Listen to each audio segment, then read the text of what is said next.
30 seconds, all quiet.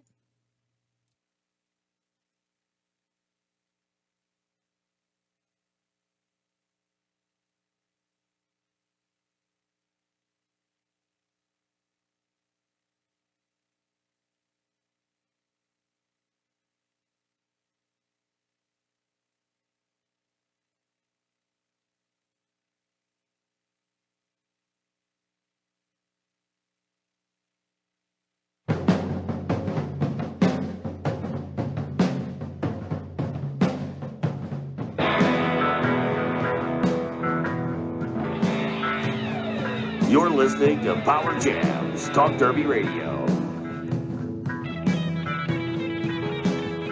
Go!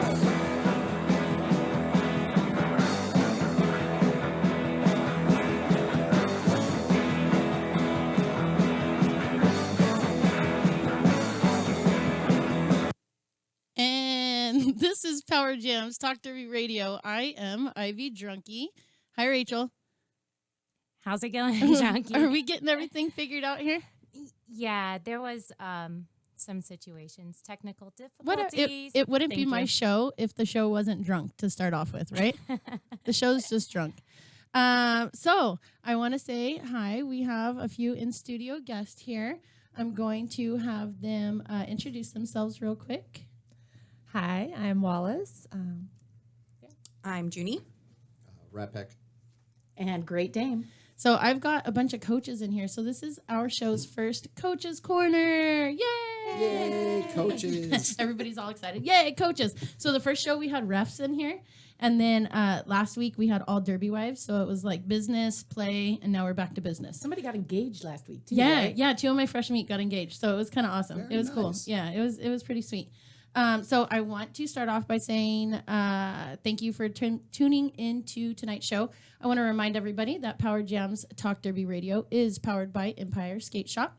They are located at 226 North 2nd Avenue in Upland, California, 91786. You can visit them at their website at empireskateshop.com or give them a call at 909-294-6396. Make sure to use the discount code PowerJams10 when ordering online. And a big thank you to Amy for helping make the show possible. So I was supposed to talk about this on last week's show, and we were just having so much fun. It completely slipped my mind. So we have a fun show tonight, but I want to talk about a story that I came across on a Facebook group called iDerby.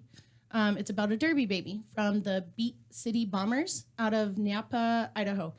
Beat being B-E-E-T. This is about a little Derby baby. Her name is Haley. She's 3 years old, and she was just recently diagnosed with pre-B lymphoblastic leukemia, a rare pediatric cancer of the bone marrow, which attacks the white blood cells. She has started chemotherapy treatments, which are expected to take anywhere from 2 to 3 years. So Haley also is undergoing physical therapy for a congenital condition called AMC. This is a deformation of the joints. So Haley's parents are struggling to balance full-time jobs while taking care of Haley. Her mom just recently quit her job to be able to accompany Haley to all of her doctors and hospital visits, and it's just a tough struggle for her parents. So they do have a GoFundMe page that you guys can donate to if you want to. Every dollar donated will help them focus on Haley's fight to help her get back to have a full recovery. So Beat City Bombers want to tell everybody thank you, and that it means the world to Haley and her family. I will have the GoFundMe link posted on the Power Jams Talk Derby Radio Facebook page. The Beat City Bombers are also asking the Derby community to help make Haley a t-shirt blanket for her hospital stay. Everybody knows when you go to the hospital, it's super cold. And all of us Derby people, I know for myself, I have a butt ton of Derby shirts. So this little 3-year-old, she loves roller derby, and it's the cutest darn thing. She's always saying, Haley, skate, Haley, skate. So if you have some merch shirts that maybe you could afford to give away, or even some of your old scrimmage shirts that maybe you don't wear so much anymore, gently loved derby shirts. You could send them over to the Beat City Bombers. You could address it at Haley's Blanket, care of Trix E. That's TRIK. I'm sorry, TRIX-E, 5434 West Torana, TORANA Drive in Meriden, Idaho, 83646. And I'll have all that information on the Facebook page as well.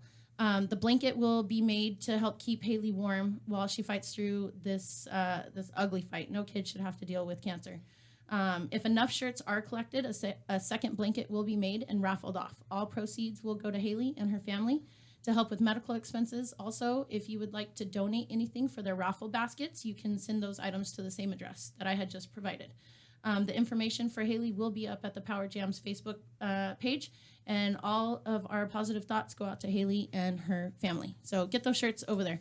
I know I have a whole drawer full of shirts that I probably wear 5 of them. So I know everybody, derby-wise, whatever, everybody has a T-shirt that they could send off to Haley and help her out with that. So, hi, Haley. Hope you're having a good day today. So, okay. So, like I said before, this is our first Coaches Corner. So, we've got coaches from Dirt City, Winetown, right, and Prison City. And then, of course, I'm a coach over at East Valley. So we also have a special phone caller, Erkin Jerkin. She's going to be coming on the phone here in just a second, talking about one of her new programs that she has to offer everybody. So, coaches, now that we got all the business out of the way, how long have you been, Wallace, how long have you been coaching? Well, this year I'm on the training committee, so I'm not really a head coach. But last year it was around mid-season where we kind of formed our training committee, and I was off skates with a broken ankle and wanted to still be a part of the league. So was that like a plan B to coach because you had a broken ankle, or was that kind of the direction that you wanted to go? It was I just slipped into it because I was there and I could do it, sort of. Yeah, So, I was willing, and so we just had to make it work. How long have you been skating? This is my 4th season. Oh, okay. Yeah. So it's not like you've been skating a year and decided, I'm going to coach. No, not quite like that. You kind of know what you're doing, right? Sometimes. And how long have you been skating? How long have I been skating? Yeah. I've been skating since 2012. 2012. Yeah, okay. that's when I started. So you're about 5 years too. So to be part of the training committee isn't a far stretch for you. No. I mean, I was surprised when they asked me, but isn't it kind of an honor? You're like, I'm supposed to impact these people's lives. Yeah, like you want me to organize things? I'm not sure that's a good idea. Head coach. So you're the head coach. I'm the head coach. Oh, okay. So and you, Wallace, you were saying that you had a training committee. So this is something where it's a collective of how many people are on your training committee? Right now, it was 3. When we started, it was around 5. And then a couple of those people just moved. And so that's a lot of people for a training committee. It is a lot of people. Yeah, I think right now we have a pretty decent size now. Oh, okay. The 3 of us are managing it pretty well. Yeah, because at 5, there's a lot of opinions going on, right? Yeah. And then you go into the different type of style of skating and what maybe one person thinks is the right way versus the way another person thinks is the right way. It kind of gets things jumbly. Yeah, I can get like that. Oh, okay. So I think with the 3, it works well. That's good. Yeah. Rat Pack. So when we were talking on the phone, you were saying that you were a rink rat, right? I grew up a rink rat in Riverside, Roller City 2001, Cal Skate. Those are all old stomping grounds. I've been skating, probably close to 40 years. Yeah. So when it's just weird because I'm only 29. Right? Wow. I mean, It's amazing. Amazing. it's amazing how that works. Total magic. So how did you transition into being a coach over at Winetown? It was actually a journey of about 2.5 years. I got introduced to roller derby itself a couple of seasons back when I was actually working at a rink, and I fell in love with it instantly. It was amazing. I was so impressed with these fabulous women out here just breaking their ass off playing this sport that you clearly love more than Right. just about anything out there. And I started off as the employee, just helping out with kind of babysitting, keeping the rink open for them for their practices and their games and everything. And make that was sure over at everything- IEDD. That was IEDD. Yeah. Yep. Still lovely. Big shout out to the ladies over there. Still Yeah, lovely I love ladies. those girls over there. Wonderful people. They get a shout out every show. Every show. Those girls, that was actually the first team I ever played against in my first bout. And so I was like, it's kind of one of those, like, you were my first. I started out, I was just kind of keeping the lights on for them and making sure they got in the door. And then I was like, okay, we'll prep this up. So I got into the DJ booth and started cranking out some tunes, doing a little bit of metal, get the blood going and everything like that. And there was such a great reaction. I was like, okay, we got to make this a regular thing. And that's how it started. I began just kind of helping out with equipment. I did track monkey work. And from there, I decided I needed to get more involved. And I got bit by the bug just like everybody and decided I needed to be more involved. So I went on to NSO from there. And then my girlfriend transferred into Winetown, and I followed her over that way. And I met Jason Crash, who is at that time was the lead ref of the law, which is the officials program out at Winetown. And he took me under wing and basically taught me what I needed to know to get my stripes. Right. And so the last season I was reffing. I still do ref. Still love it. Yeah, I know you, ref. And I've reffed at some of your games. Yeah, I I know. try and be nice, I promise. I was telling Rat Pack when he first came in, when I talked to him on the phone, I'm like, have we ever met? He's like, I don't know, I don't think so. And then I saw his picture. I'm like, oh shit. I'm like, nope, this is what I do to all the refs. I don't see you. I'm not here. Don't pay attention to me. Would it help if I did this motion? Yeah, You know now that I one? recognize you. Now I recognize you. And this was a conversation that we had a couple of shows ago about it's almost a natural transition for men in Derby. If they're involved in a women's league, they'll be somebody's boyfriend or husband or whoever, and they'll start out NSOing, and then they'll like really like it, especially if you find somebody who already knows how to skate, then they'll transition into reffing. But you took it a step further and decided, I'll give this coaching thing a try. I kind of honestly, when I got into it, I was like, okay, I'll ref. Somewhere in the back of my mind was always, I got to run one of these teams. That was the end goal in sight, and an opportunity presented itself out at Winetown for the Sea Level Travel team, the Grapes of Wrath. And what's up, girls? Winetown was kind enough to, I put in immediately. I talked to the board there and said, look, Oh, it was like an interview process for you. Here's me. Yes. Yeah. And so I know that's a larger league in our area. Yeah. And so how many home teams do they have? we currently carry 3 home teams, 2 travel teams, WIFTA competitive teams, and a juniors team as well. So how did you so you are a coach for one of the home teams? I'm actually a coach for one of the travel teams. Oh, the travel teams. So how much knowledge of Derby did you have when you came over to Winetown? You had already been working with IADD, right? Yeah, and when that bug hit me, I buried myself in it. Right. I sucked it up like a sponge. I tried to learn everything I could. I talked to everybody, Mr. Checker, who's running the scoreboard, to the penalty box people. I talked to the EMTs, Johnny Ringo, who at the time was the coach of IEDD. Fantastic son of a bitch. Love that guy. He was kind enough to kind of take me under wing as well and just start to explain what I was seeing and what the purpose of the calls and the drills, and basically he explained Derby to me. Well, and I caught myself for a second because you had already been NSOing and reffing. So obviously you have to have some understanding It helps. of Derby, but to go from reffing to coaching is 2 different animals. And so really that was more so what I meant in the sense of like how much knowledge of coaching, because I'll be quite frank, when I was over at Prison City, I was a fresh meat coach. So being a fresh meat coach, it's like teach them the standards, the grapevines, the snow plows, you know, that. But then when I got thrown into the head coach position, I was like, oh shit, I don't know what the hell you people are thinking, putting a drunk girl in charge of this shit. You know, it was a total different. It was a total different it's a animal. very different vibe. I've taught skating before, Okay. but I never taught Derby. They made me an offer and said, hey, we've got a Derby 101 program. do you want to take on that? No. Is that a fresh meat program or? It's the second level. Okay. We actually have a skating 101. That's our true freshies. These are the people that never touched derby before or never been on skates before, things of that nature. They go through about an 8-week program, and then they move on to our Derby 101 program, where they start to get more immersed into the Derby knowledge life. So they made the offer on the Derby 101 side, and I don't know how to teach Derby skating.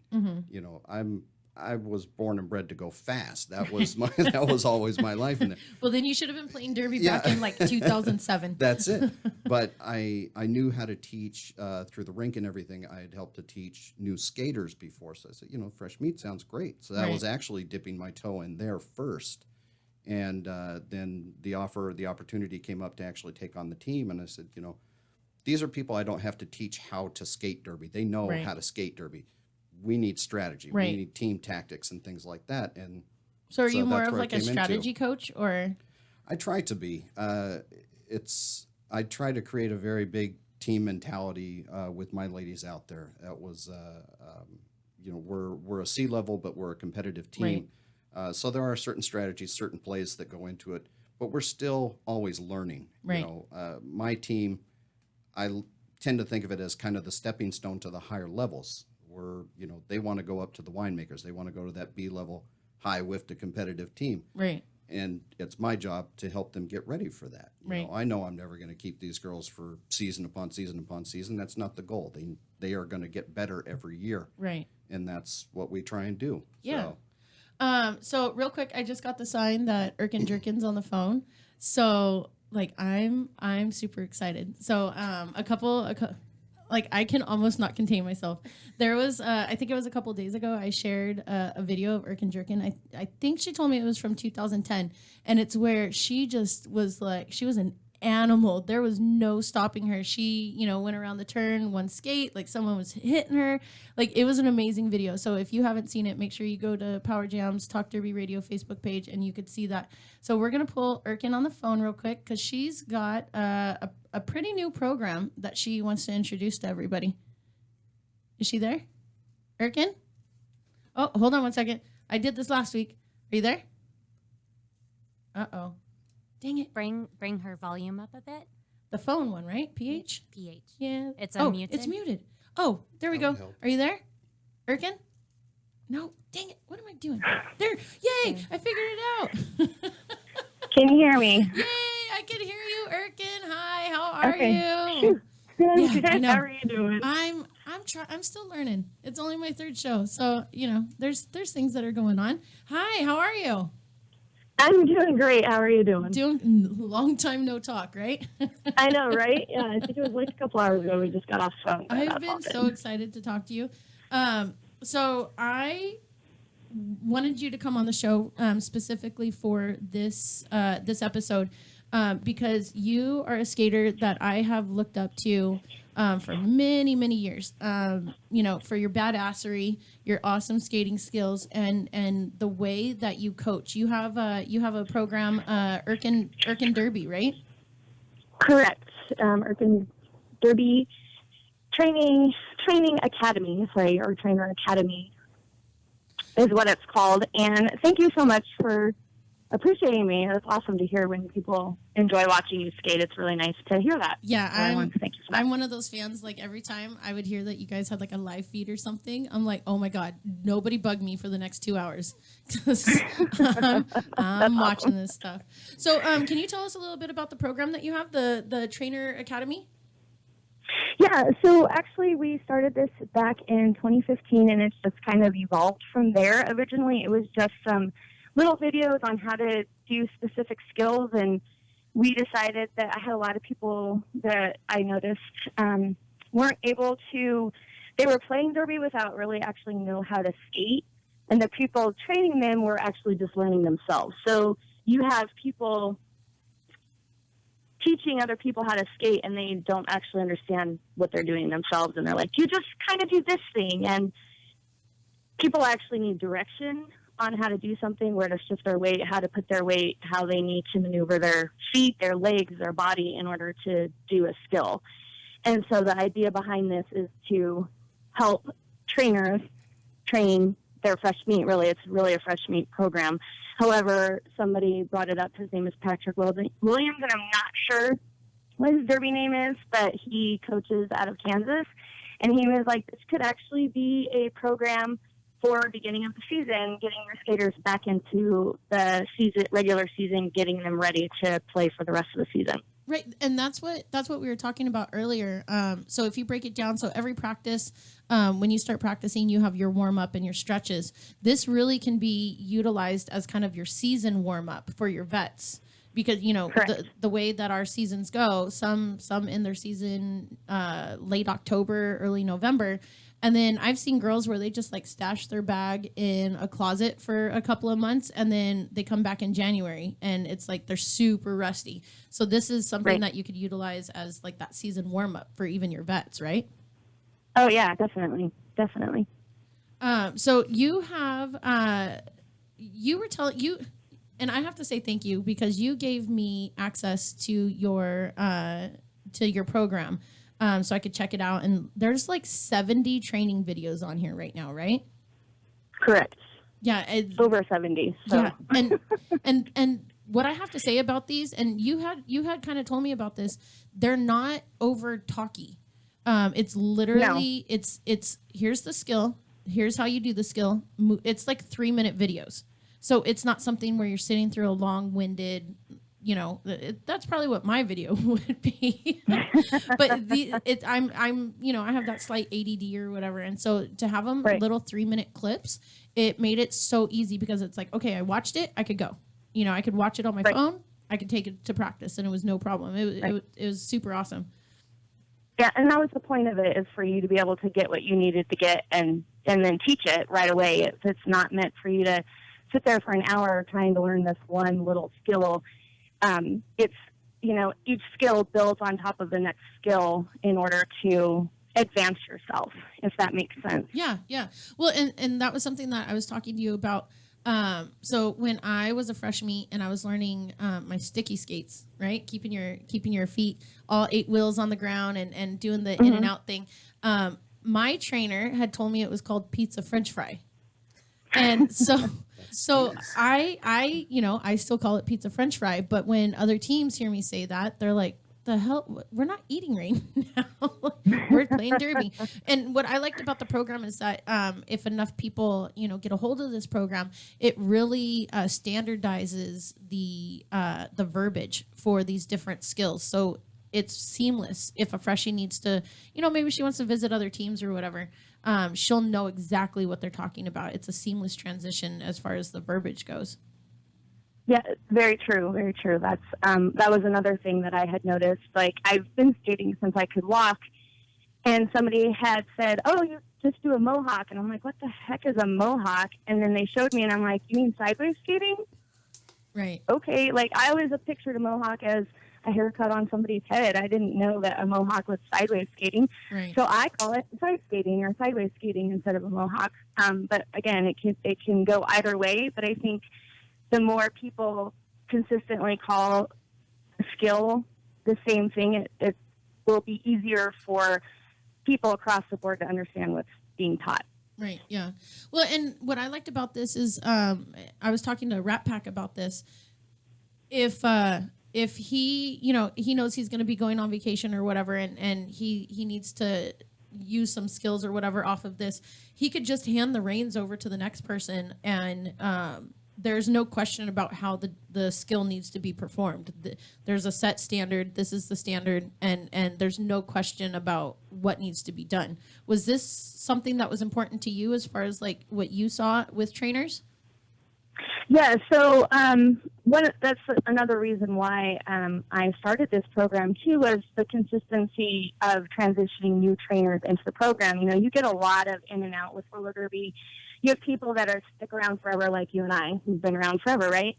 However, you do get that transition of skaters that come in and they're like gung ho, and then all of a sudden they phase out, And so the idea behind this is that you can transition new trainers into this program, and they just take the place of the trainer that left. And it just makes the training just run more smoothly. People get to watch the videos. and they can see exactly how to teach something, and it's not, well, this is, well, just watch how I do this. Yeah. You know what yeah. I mean? It teaches you how to teach again, like I said earlier. Well, and what I appreciated about these videos, this is something I talked to you about. I'll see a skill and I'll ask like, oh, hey, show me how to do that skill or whatever. And they're like, oh, like you said, you just move your feet you have very good verbiage.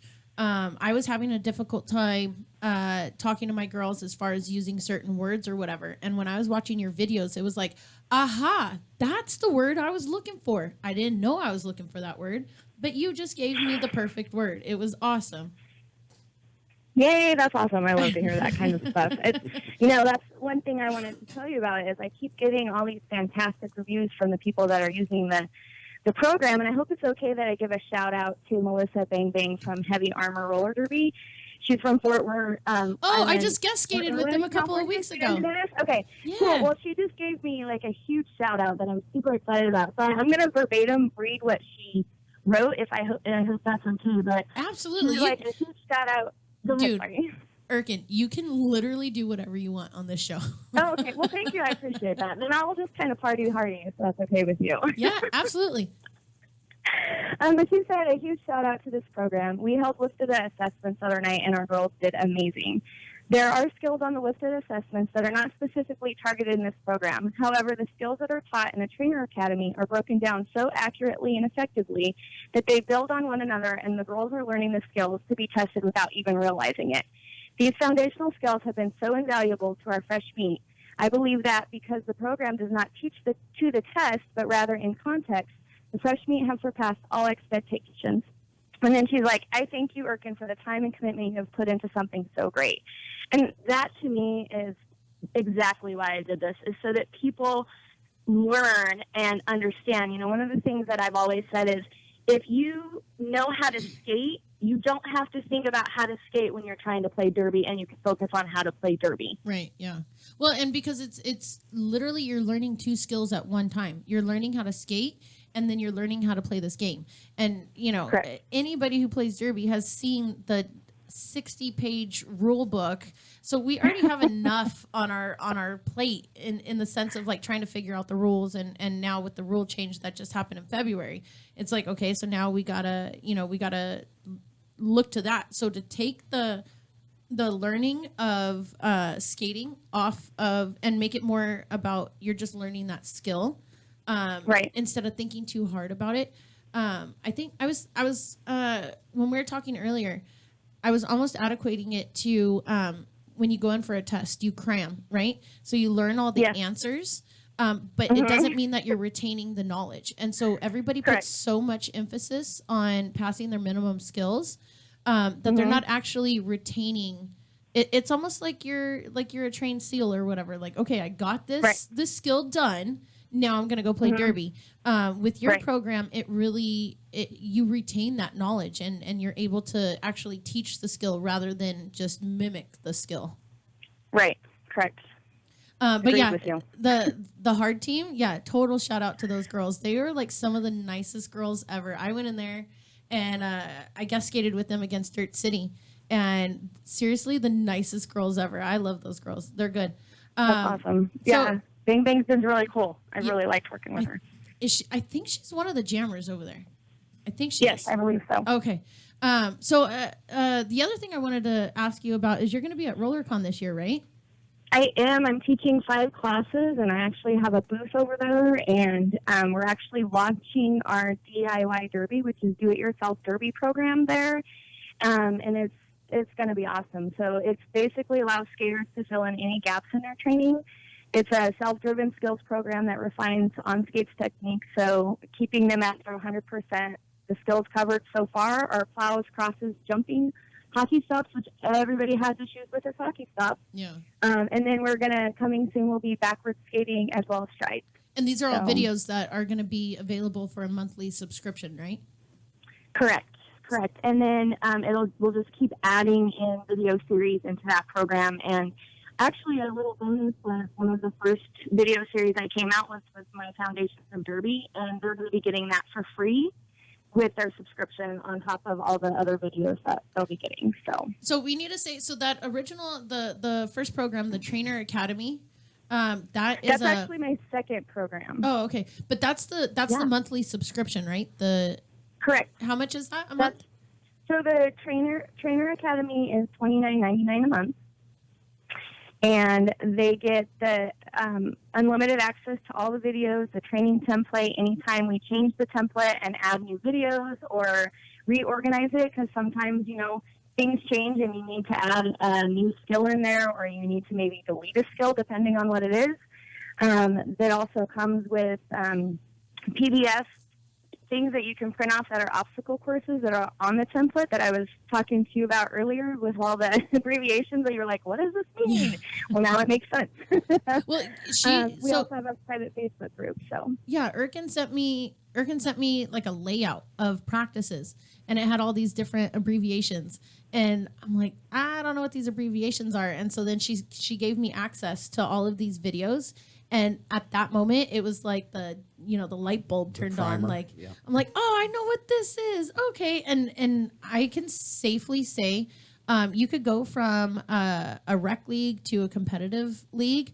These skills, I don't think vets work enough on their minimum skills. That's your foundation for playing. And this literally gives you that foundation, whether you're a fresh meat or you're a vet. This literally gives you the foundation to keep building every single year.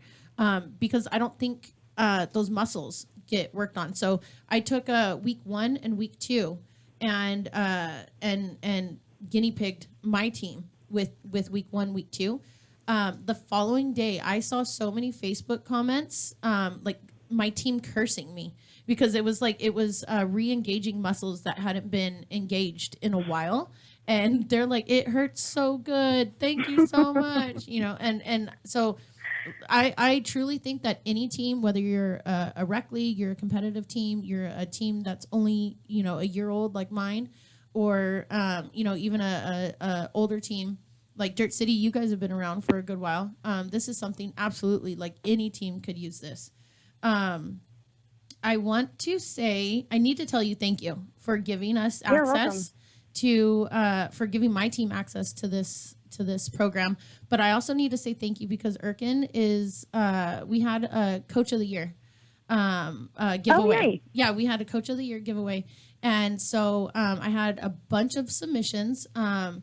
We had a couple posted on the page, but people, I don't know if they were shy or what the deal was, but they were private messaging me all of their stories. It was like they didn't want their coach to know that they were submitting them, or maybe they didn't want their team to know that they were like ass kissing on their coach for submitting them. I don't know what it was.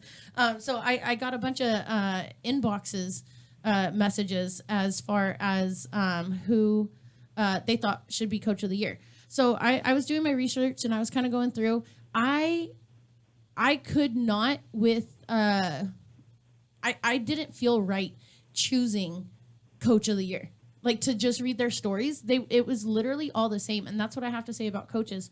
We had submissions about, like, my coach goes to all of our team members, team members' kids' birthdays or their recitals or, their birthday parties or their weddings or, and they're part of everyday life. It's not just somebody that you only see 2 or 3 times a week. It's somebody who is part of your life, because coaches, and maybe you guys could tell me this, coaches, they look at their team as like that's their family. Those are their babies. You want to make sure that they're all taken care of. So if they have like a family thing or a life thing going on, they're always there.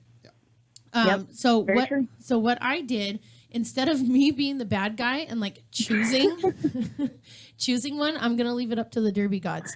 So I took all of the submissions and I put them all their names in a hat, and we're gonna have Wallace. You want to pick the name? Sure. Yeah, you'll pick the name. Okay.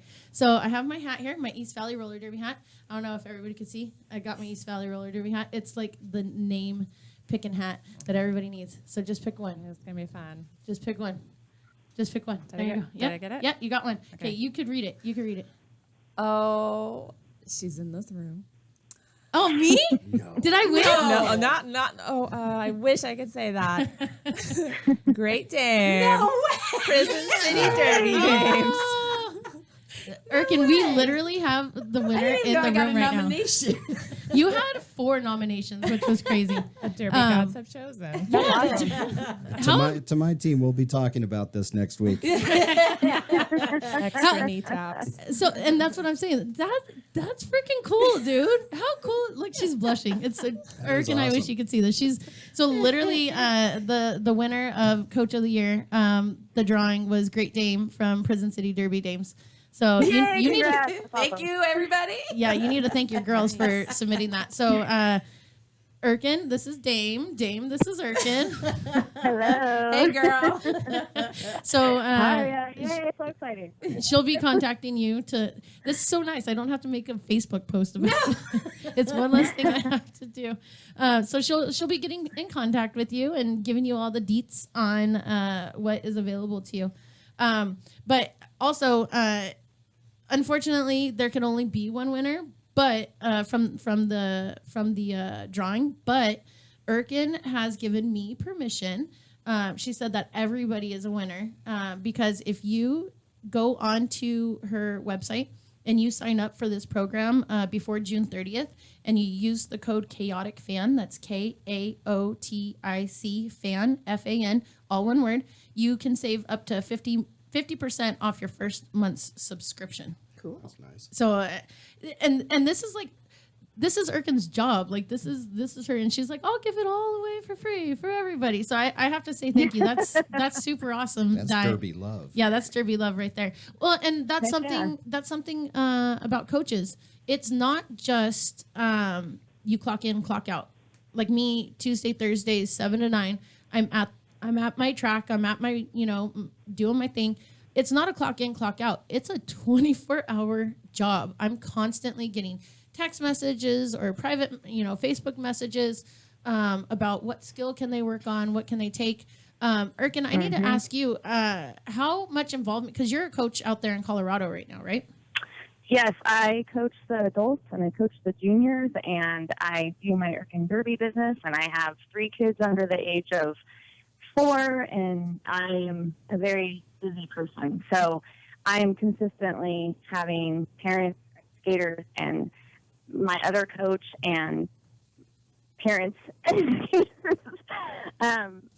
and I don't want to say harassing, but, like always questioning, or not questioning, but, hey, what can we do?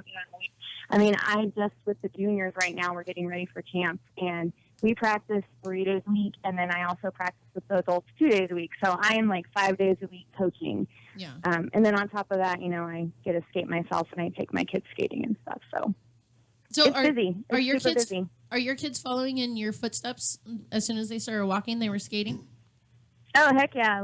If you go to my Facebook page, and not to brag or anything, but I put my kids on video all the time skating. And You have the kinda how cutest I do kids. things, and You in between you and Isabella Ringer, those are Derby babies that I want to snuggle. They're like some of the cutest babies ever. Thank you. Thank you. Well, and I need to give a shout out to all of our. It's a secret Facebook group. You have to be invited. It's a SoCal Derby Moms. So it's Yep. it's a whole group of Derby moms that call their kids assholes and talk Derby. Yes, we do. It's It is awesome. it's one of the realest groups ever. It's not like your standard mom group where I'm granola mom and I only make my baby's food homemade and cloth diapers and all. It's like, dude, what kind of whiskey do you drink when a kid has a toothache? It's What real. do you give your child when they have a toothache? I usually give them whiskey right? How drunk is too drunk for the parent-teacher conference? Yeah, there you go. Yeah, it's literally questions like that. It's so much fun. Well, Erkin, I have to say thank you. I seriously, dude, I am so appreciative of you calling in. This is one of those Derby dreams for me because I would sit there and watch you. And I'm like, one day Could someone maybe. wipe her chin? I know. The drool is Seriously. just going down her shirt. I know. This is sad. It is. It's It really is. No, Well, I appreciate it. Thank you so much. And I am so excited that you had me on tonight. I was so excited. I've been like posting and like, hey, check it out. Oh my gosh, this is going to be so much fun. And I was listening to the show before I called in, and I didn't get to listen to the rest of the show because I can't listen to that and talk, and I'm just not that good. You know what I mean? So anyway, it was really cool listening to what they were talking about and what they were saying. So you guys are doing an amazing job, and coaching is one of the hardest things, in my opinion, I've ever had to do or ever done. You. I'm all derby geeking out right now. I'm totally derby dorking. I will say, so when I posted the nominate your coach, I would get maybe like 1,000 views or something like that. She texted me or called me or something like that, and she's like, "Oh, I just posted this to a couple of groups." Like it's almost 5,000 views because of Erkin. And I'm like, dude, thank you. Thanks, man. Thank you. So I need to say thank you. The groups. It's really the group. Well, but they saw Erkin and they're like, That's the hookup. I'm gonna click on that because she said so. So well, thank you very much for calling in. I really do appreciate it. We'll make sure that we get Great Dame in touch with you. And yes, definitely do. I'll see you at RC. Yeah, we're gonna see you at RollerCon. Oh yes. Yes, let's all get together. I'm really super excited for that. So I know. It'll be fun. Right? And she's not bringing kids, and either am I. So no, children's not coming at all. Okay, well, we'll talk to you later. Thank you so much. All right, sounds good. You're welcome. You guys have a good night. You too. Talk to you later. Night. Dude, do you understand? Like, that's one of those, like... That just happened. Yeah. That's like one of those, like... You're like radiating I this know. love right now. I know, It's right? amazing. Like, my cheeks hurt. Like, I could die now. I'm good. I think I actually have to like pee like because of that situation. Right? I'm Literally, like, can I go pee? Yeah, you could totally go pee. Yeah, whatever. We're rogue. We're going rogue over here. So we talked to everybody. Not everybody. I saved in my derby heart the best for last. Obviously, in everyone else's heart too. I got this little thing that somebody picked out of a hat. Right? You know what's jacked up Do you is want she's that? saying this as she's looking in my eyes. No. Do you want to keep that like I for your do, scrapbook? I do. How awesome is that, right? Absolutely. So we're going to take a 2-minute break. It's probably going to be 3. We're going to take a break real quick. We're going to come back. We're going to talk to Great Dame. We also have some RollerCon information that I want to talk to Great Dame about. So you are listening to Kaotic Radio. This is Power Jams, Talk Derby Radio, and we'll be right back.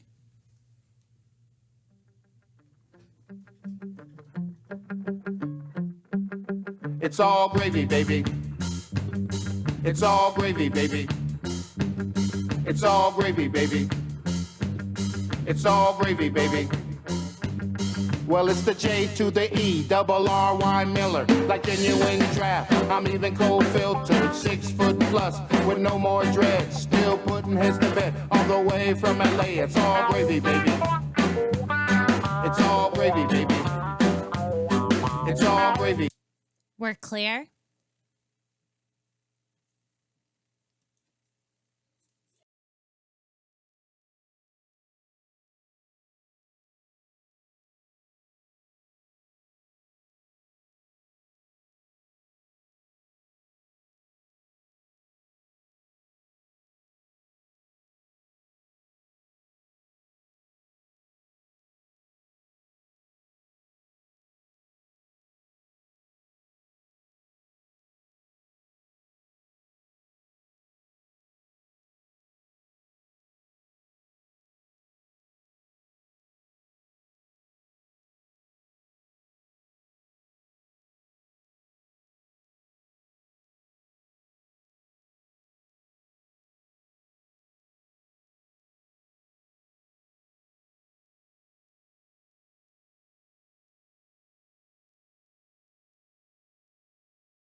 YouTube mics are live.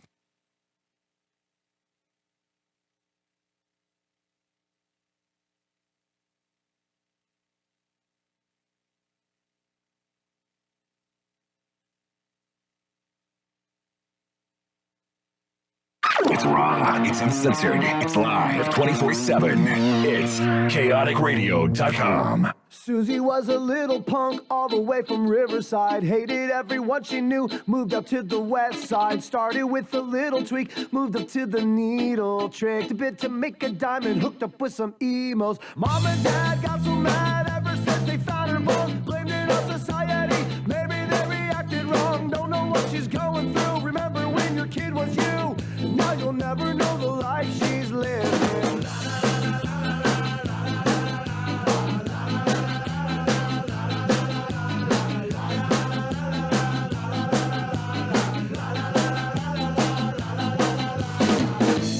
Life is dance on her mountain. There's a reason why she's in the fountain, and it fills my eyes and kills my high. She'll crash this town, then she'll burn it down. Tracks on her arm, she'll be on the ground and scrambling all around now. Nobody else can hurt you now, yeah. But this is for your benefit. Feels her life was always misunderstood. Yeah.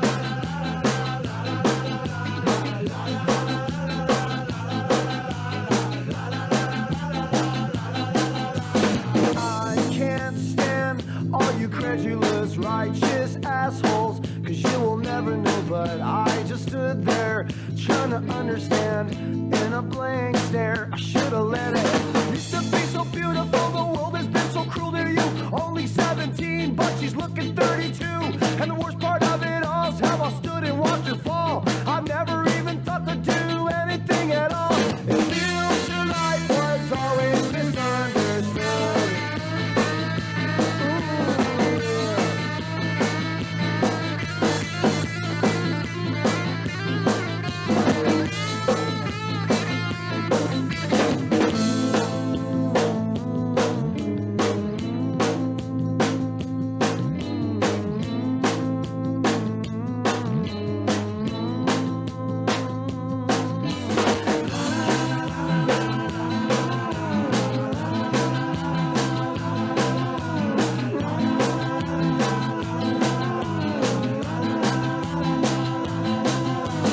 Feels her life was always misunderstood.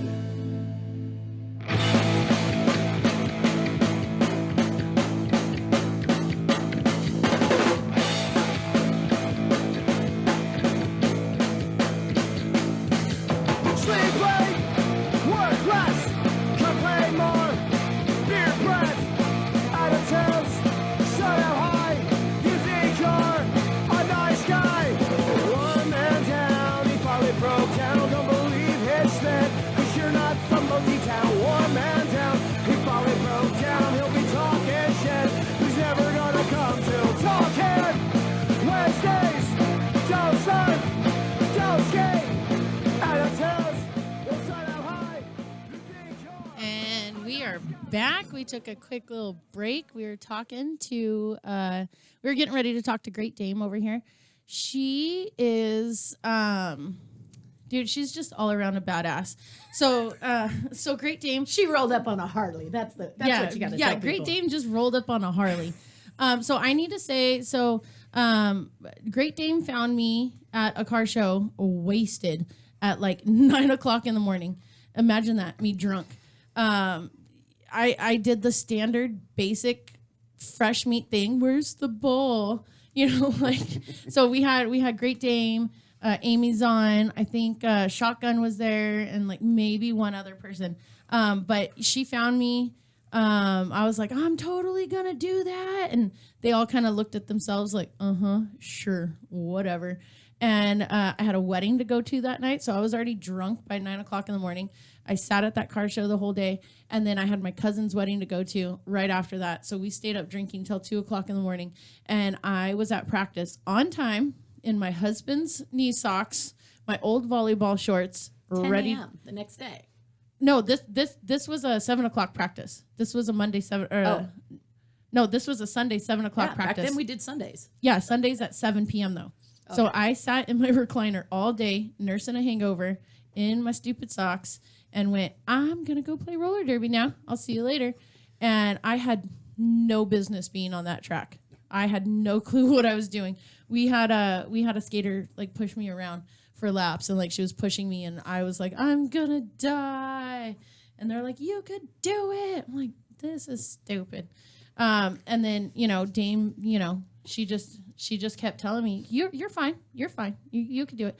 So I need to say Dame is one of the last founders of Prison City. Prison City has been around this is your 10-year anniversary, right? Coming up September. Yep.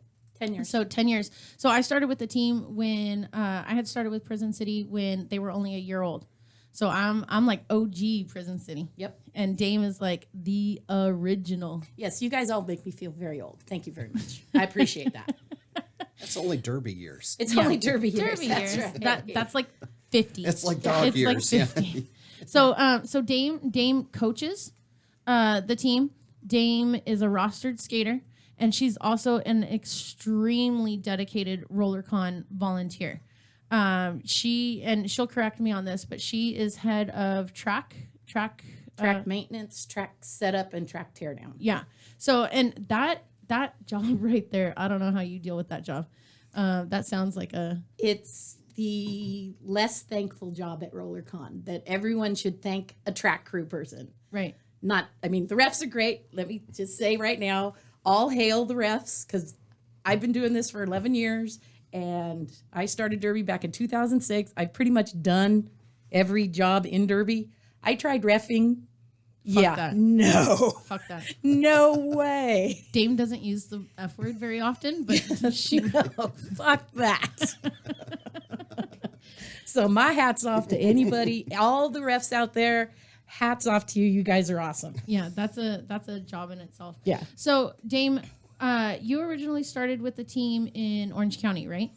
Demolition Divas, which I'm sure none of you guys know about. I had because they had already broken up by the time you were Yes. coming over to Prison City. So Yeah. that's a league. Demolition from, Divas was the first league out here at the same time as Inland Empire, and I'm not even sure when LA Derby Dolls started. Right. But Yeah, but Chrissy Crash was on that. Chrissy on that. Crash skated with me. Yeah, we skated with each other. She's a friend of the show. She was on here on the first episode. She's awesome.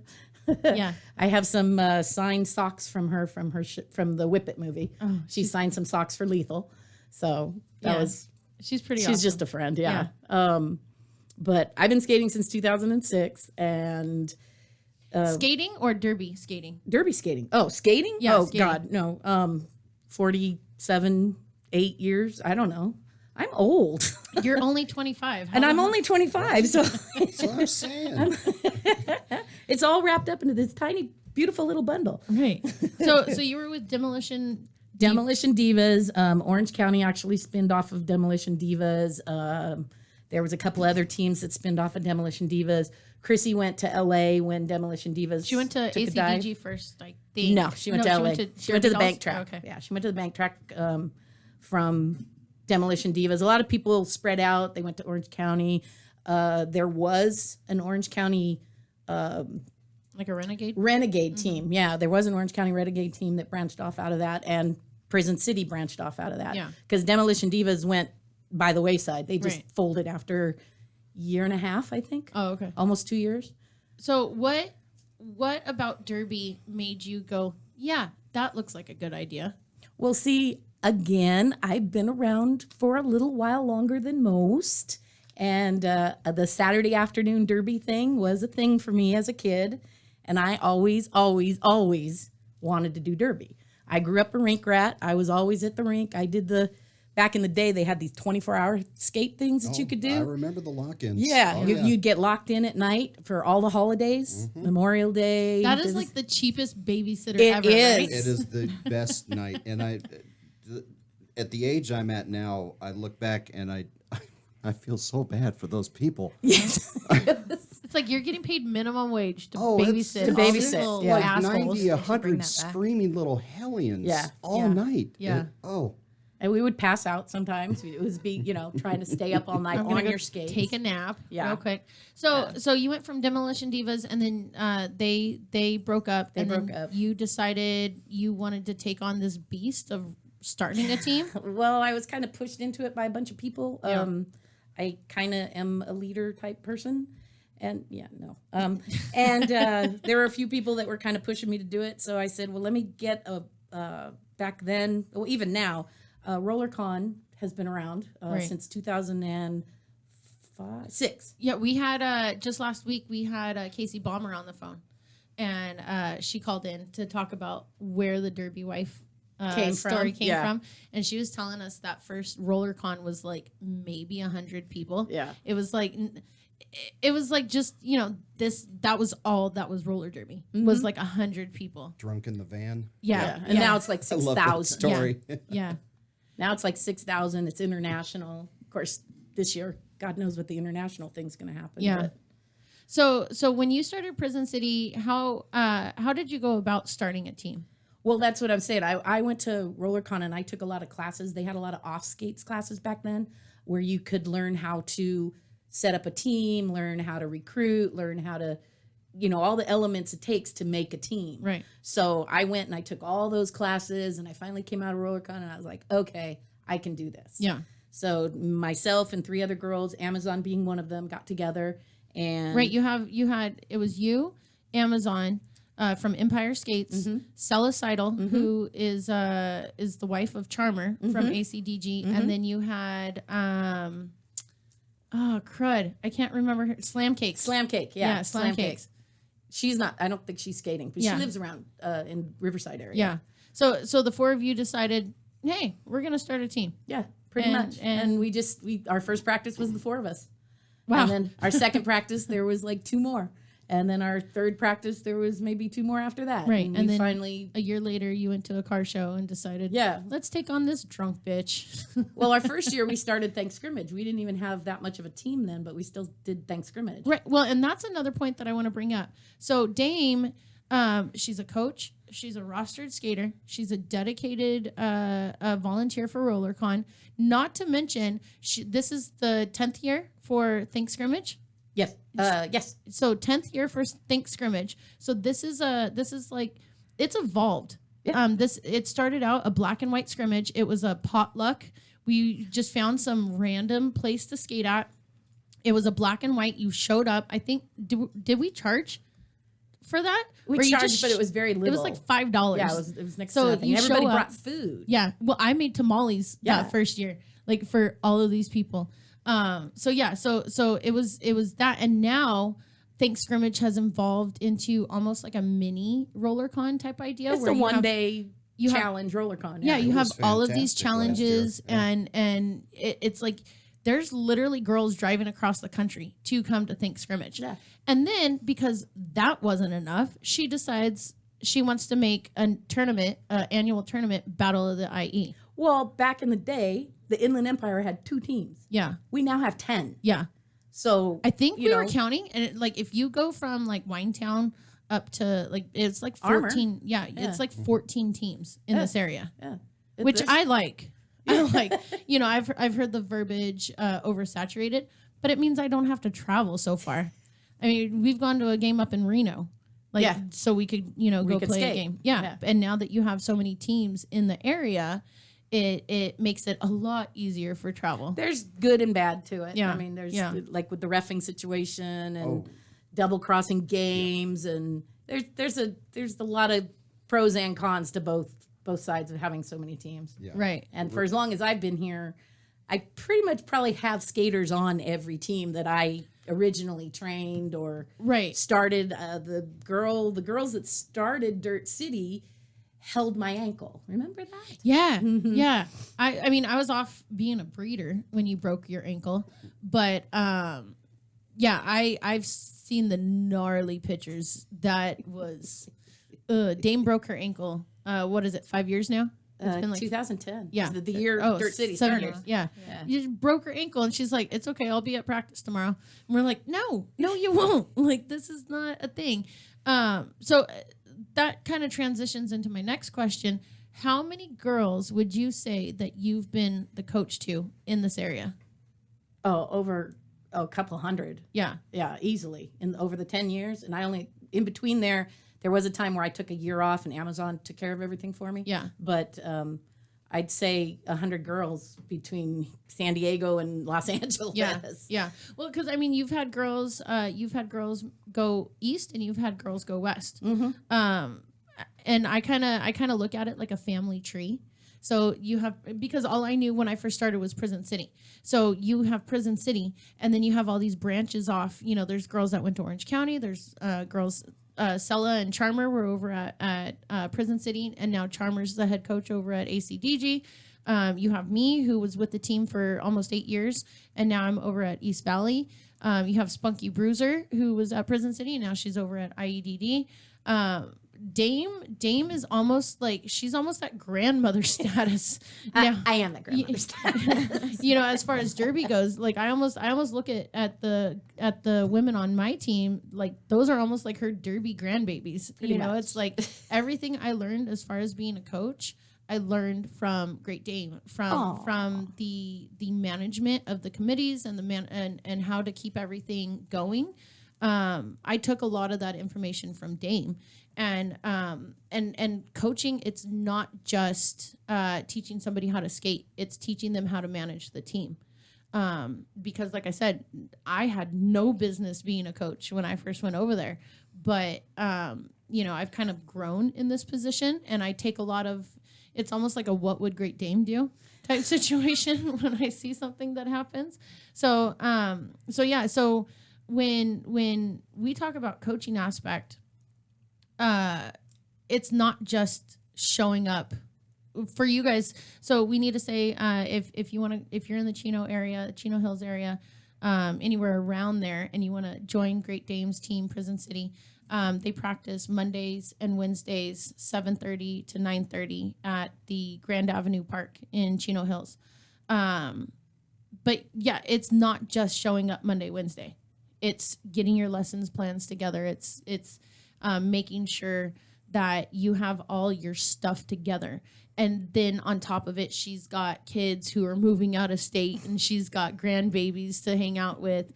And, you know, she's got all this stuff. And you guys could attest to that too. I was going to say, all the coaches here, you know, because when I started Derby, it was a different game. Mm-hmm. And I want to say it's changed through probably almost 4 times the way the game is played. Yeah. Not the basic rules. It was super fast, but super slow. It was super fast and all hitting. Yeah. Then it was super slow, the jam that never was, you know. And then it got a little more strategic. And now it's a game played on toes. Yeah. You know. It's so, all toe game right now. So, I mean, I'm sure you guys too, you're always looking on the internet. You're looking at the games that are played. You're going to other games to see some strategies that they do. You're looking things up on all the different YouTubes and websites and for drills or for everything. Well, I watch a lot of the tournaments.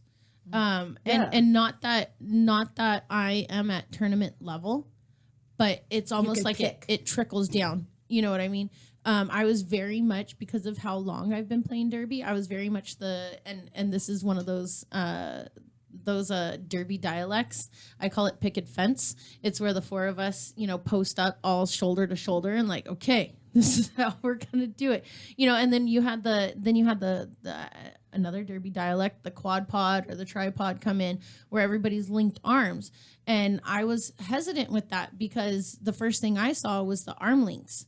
And I'm like, well, where the hell do you think I'm gonna go? I'm gonna go immediately for those arm links and try to pull a multiplayer on that, you know, so that's me. You see me, just the jackass, you know, like just trying to bust through everybody, trying to pull penalties. Not that I'm effective, but, you know, I'm just like, hey, I'm going to go off and do my own thing, you know, good luck, guys. There was a lot of movement. Yeah. Well, and that's Lightning from Dirt City. She does that same thing. Like when you try to post up and do your quad pod or your tripod or whatever, she'll just start busting through arms. I'm like, hey, you need to get the hell away from me. I don't need you busting through my business right now. But yeah, and going back to that thing where I was saying, we're part of their everyday life. How, Wallace, how often are you talking to somebody on your team? It's not just a practice night. It's a I'm not even head coach right now, and probably like 4 to 6 days out of the week. You're talking to somebody. Yeah. Whether it be a 5-minute conversation or an hour-long conversation. A message. I usually like text and message, but yeah. And you're the head same. coach, so I'm sure I hear it's from doubled. somebody every day. Yeah. Every day. And it's and what are what typically is it that they're asking you? Sometimes it's like, how am I doing? What can I do better? What do you think about this? I found this drill. This is a skill I'd like to work on. How can I do this at home? Just different stuff. And it's not always like on skate stuff. Sometimes it's like fitness stuff. Yeah. I'm always pushing to the players, cross train. You have to cross train. Well, and that was the Chrissy Crash conversation that we had on the first show. It was about nutrition and cross training. I mean, I don't know if you guys follow Satan from ACDG. She's always posting these like crazy CrossFit videos or whatever, where she's lifting and she's jumping and she's a beast, right? And it's like she's doing the cross training, and hence the reason she's in one of the top teams in the world, and she's on Team USA, and she's because she takes her craft so seriously. One thing I make sure to tell my girls, I'm like, when you come to practice on Tuesdays and Thursdays for us, I'm giving you these skills. I'm teaching you these skills to take home. This is not your only time you should be learning these. Exactly. This is something you should be taking home as homework and working on these skills at home. Because 4 hours a week does not make a derby skater. No. Absolutely not. No. And you have to convince them of that too. Yeah. And then once they do it, then they're like, oh, hey, I did something and it worked. Yeah. And I'm like, yeah. Well, I know when I was over at Prison City, we would do like a trail skate. Every Saturday we would do a trail skate, and we would skate 6 miles. And it wasn't just like a lollygag down the trail. It was like our endurance skate. It was our, figuring out how to get around all the rocks and the sticks and the leaves. And, it was like using your skills that you've built in a real world situation. And that was our endurance, that we would, and you could tell on the team when you would watch us play, you could tell who was doing those 6 mile skates versus the ones that, weren't doing it, and you could tell your fresh meat that are working on their skills when they're at home. So I was talking to you guys a little bit about that, streamlining your training, taking them to the trails, telling them to do stuff outside of derby. How do you guys streamline your training? Because everybody has their own style of skating, but it's a matter of teaching the one thing that drives me nuts as a coach is seeing girls in the pack not in derby stance, and that's like one of the lowest form. I'm constantly yelling lower, and a lot of times I see the derby stance incorrect, and I'm always having to adjust that. How do you guys deal with that as far as streamlining the training and making sure that everybody's using these skills that you're giving them? Just reminders, like during practice, I tell everybody, get lower. They don't always believe it. But sometimes I'll just tell them, like, tuck in certain parts of your body. You should be pulling this muscle in certain right parts, here. Right. And that's how I try to get that across. Like, I try to be really specific in what I want them to be doing. I try to teach them how to do things in a very mechanical way. Like, I'll have to literally stop what I'm doing and figure out what muscles I'm using. And then I'm like, okay, this is how you have to do that. Right. And I try to give everybody specific instructions. So if I see someone's not low enough, or if I see someone's not, I'll say, hey, this is what you need to be doing right now. And I try to be really specific. And I really do my best not to be like attacking about it or critical. Right. I let them know, I say this because I love you. I really do. And sometimes, there's people who are like, I'm as low as I can go. And I'm like, okay. No, but you could get lower. You could get lower, You're not on the ground yet. Yeah. Yeah. So I just try to give them like a lot of metaphors for what they should be doing. And we do poop in the woods. Yeah. For derby stance, poop in the woods. We've done that one. I do tuck in the vagina. Yeah. Like, suck that vagina like in. 5 times every night. Tuck in your vagina. Just like that. And then like I was corrected and it's like, it's really your pelvic floor, Yeah. which is not Well, quite as and fun as like that's screaming. One, that's one of the videos that Erkin Jerkin has. She was showing proper derby stance and she kept using the words pelvic floor. I'm like, I haven't heard that word since I was at the OB.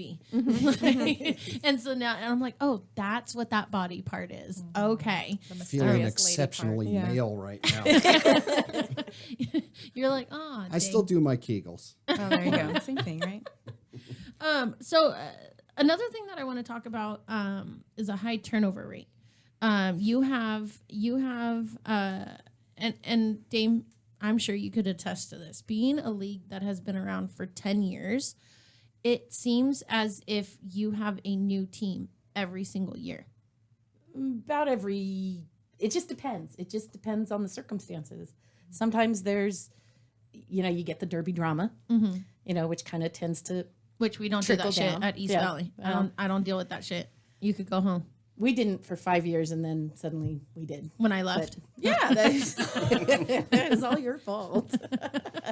But you get the derby drama, then you get the PGers, the pregnancy ladies, the people that move, Damn the new breeders. jobs. Yeah. There's just because you're dealing with a group of women, an age group of women, where those are the kind of things that you have to deal with. Yeah. So the problem with it when it's at high volume, then you get these veterans and you've got 4, maybe 5 veterans left, maybe a few more, but not a full team. And they're like, well, we don't want to wait around for anybody to catch up with us. Yeah. So then they start thinking, well, and now that there's 14 teams in the Inland Empire, they can go, well, I can go 20 minutes to you, or I can go 20 minutes to them, or I can go 30 minutes to these guys. Yeah. So they start thinking, well, they've got a few more skaters. I could go there and get better instead of waiting for skaters to catch up. Well, and that was when I first started with the team. We had our standard roster. I think I skated for about 6 months or so before I made a roster, and it literally I had no business being on that roster. I was bugging her. I'm like, I sold more tickets to the game than anybody else, so can I be on the roster? And and they appeased me in the sense of like, okay, you could skate one jam. And then I did my job, and they're like, "Oh, maybe you could skate a couple more. Like, you'll be okay. You'll be okay."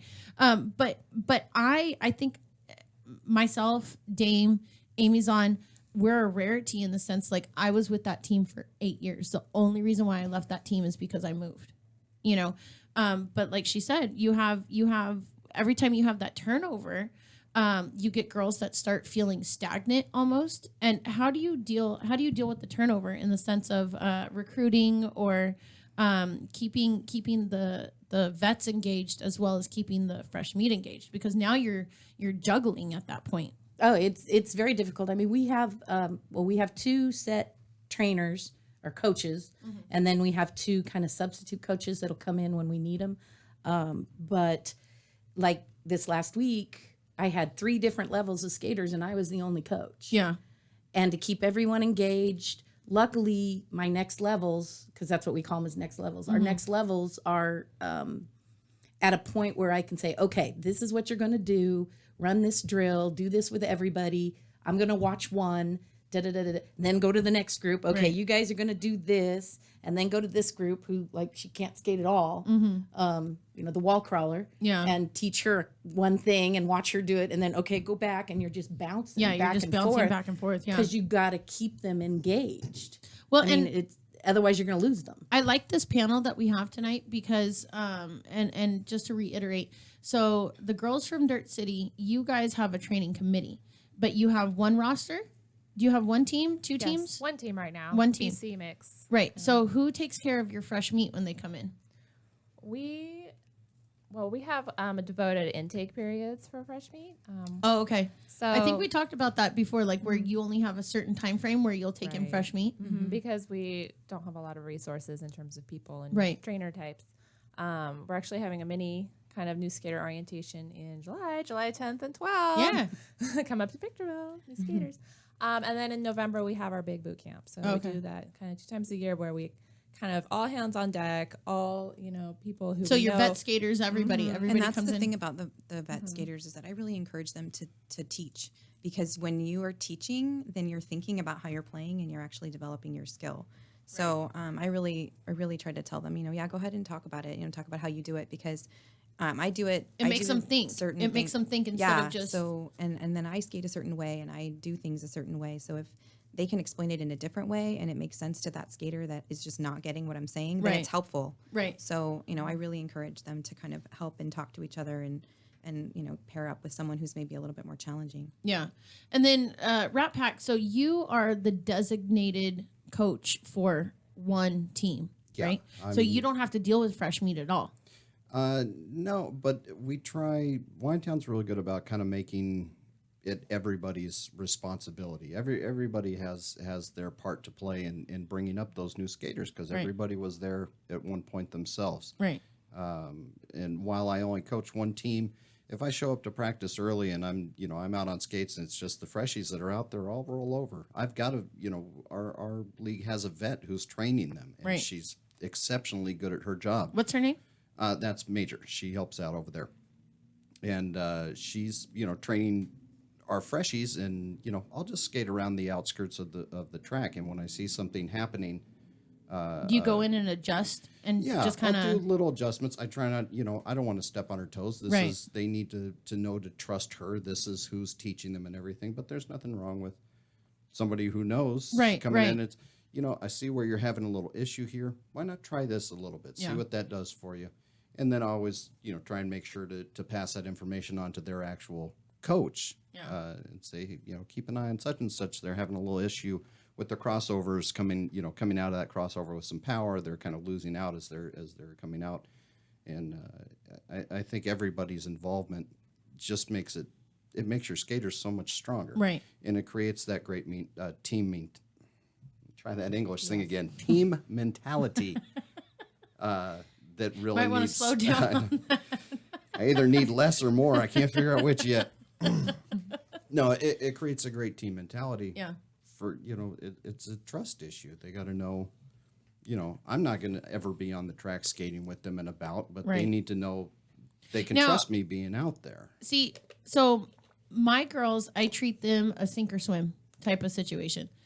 If I had a guy out there with the skills that you have, I would want you to hit my team. I would want you to hit the women on my team. Oh, I've done physical tests and everything before. Usually, I'm the pad dummy, right? And I'll hit as much as they're coming in. I know I've been with them long enough. I know my team well enough that I know who can take what, right? And where I need to push them to and things like that. And I know where their levels are.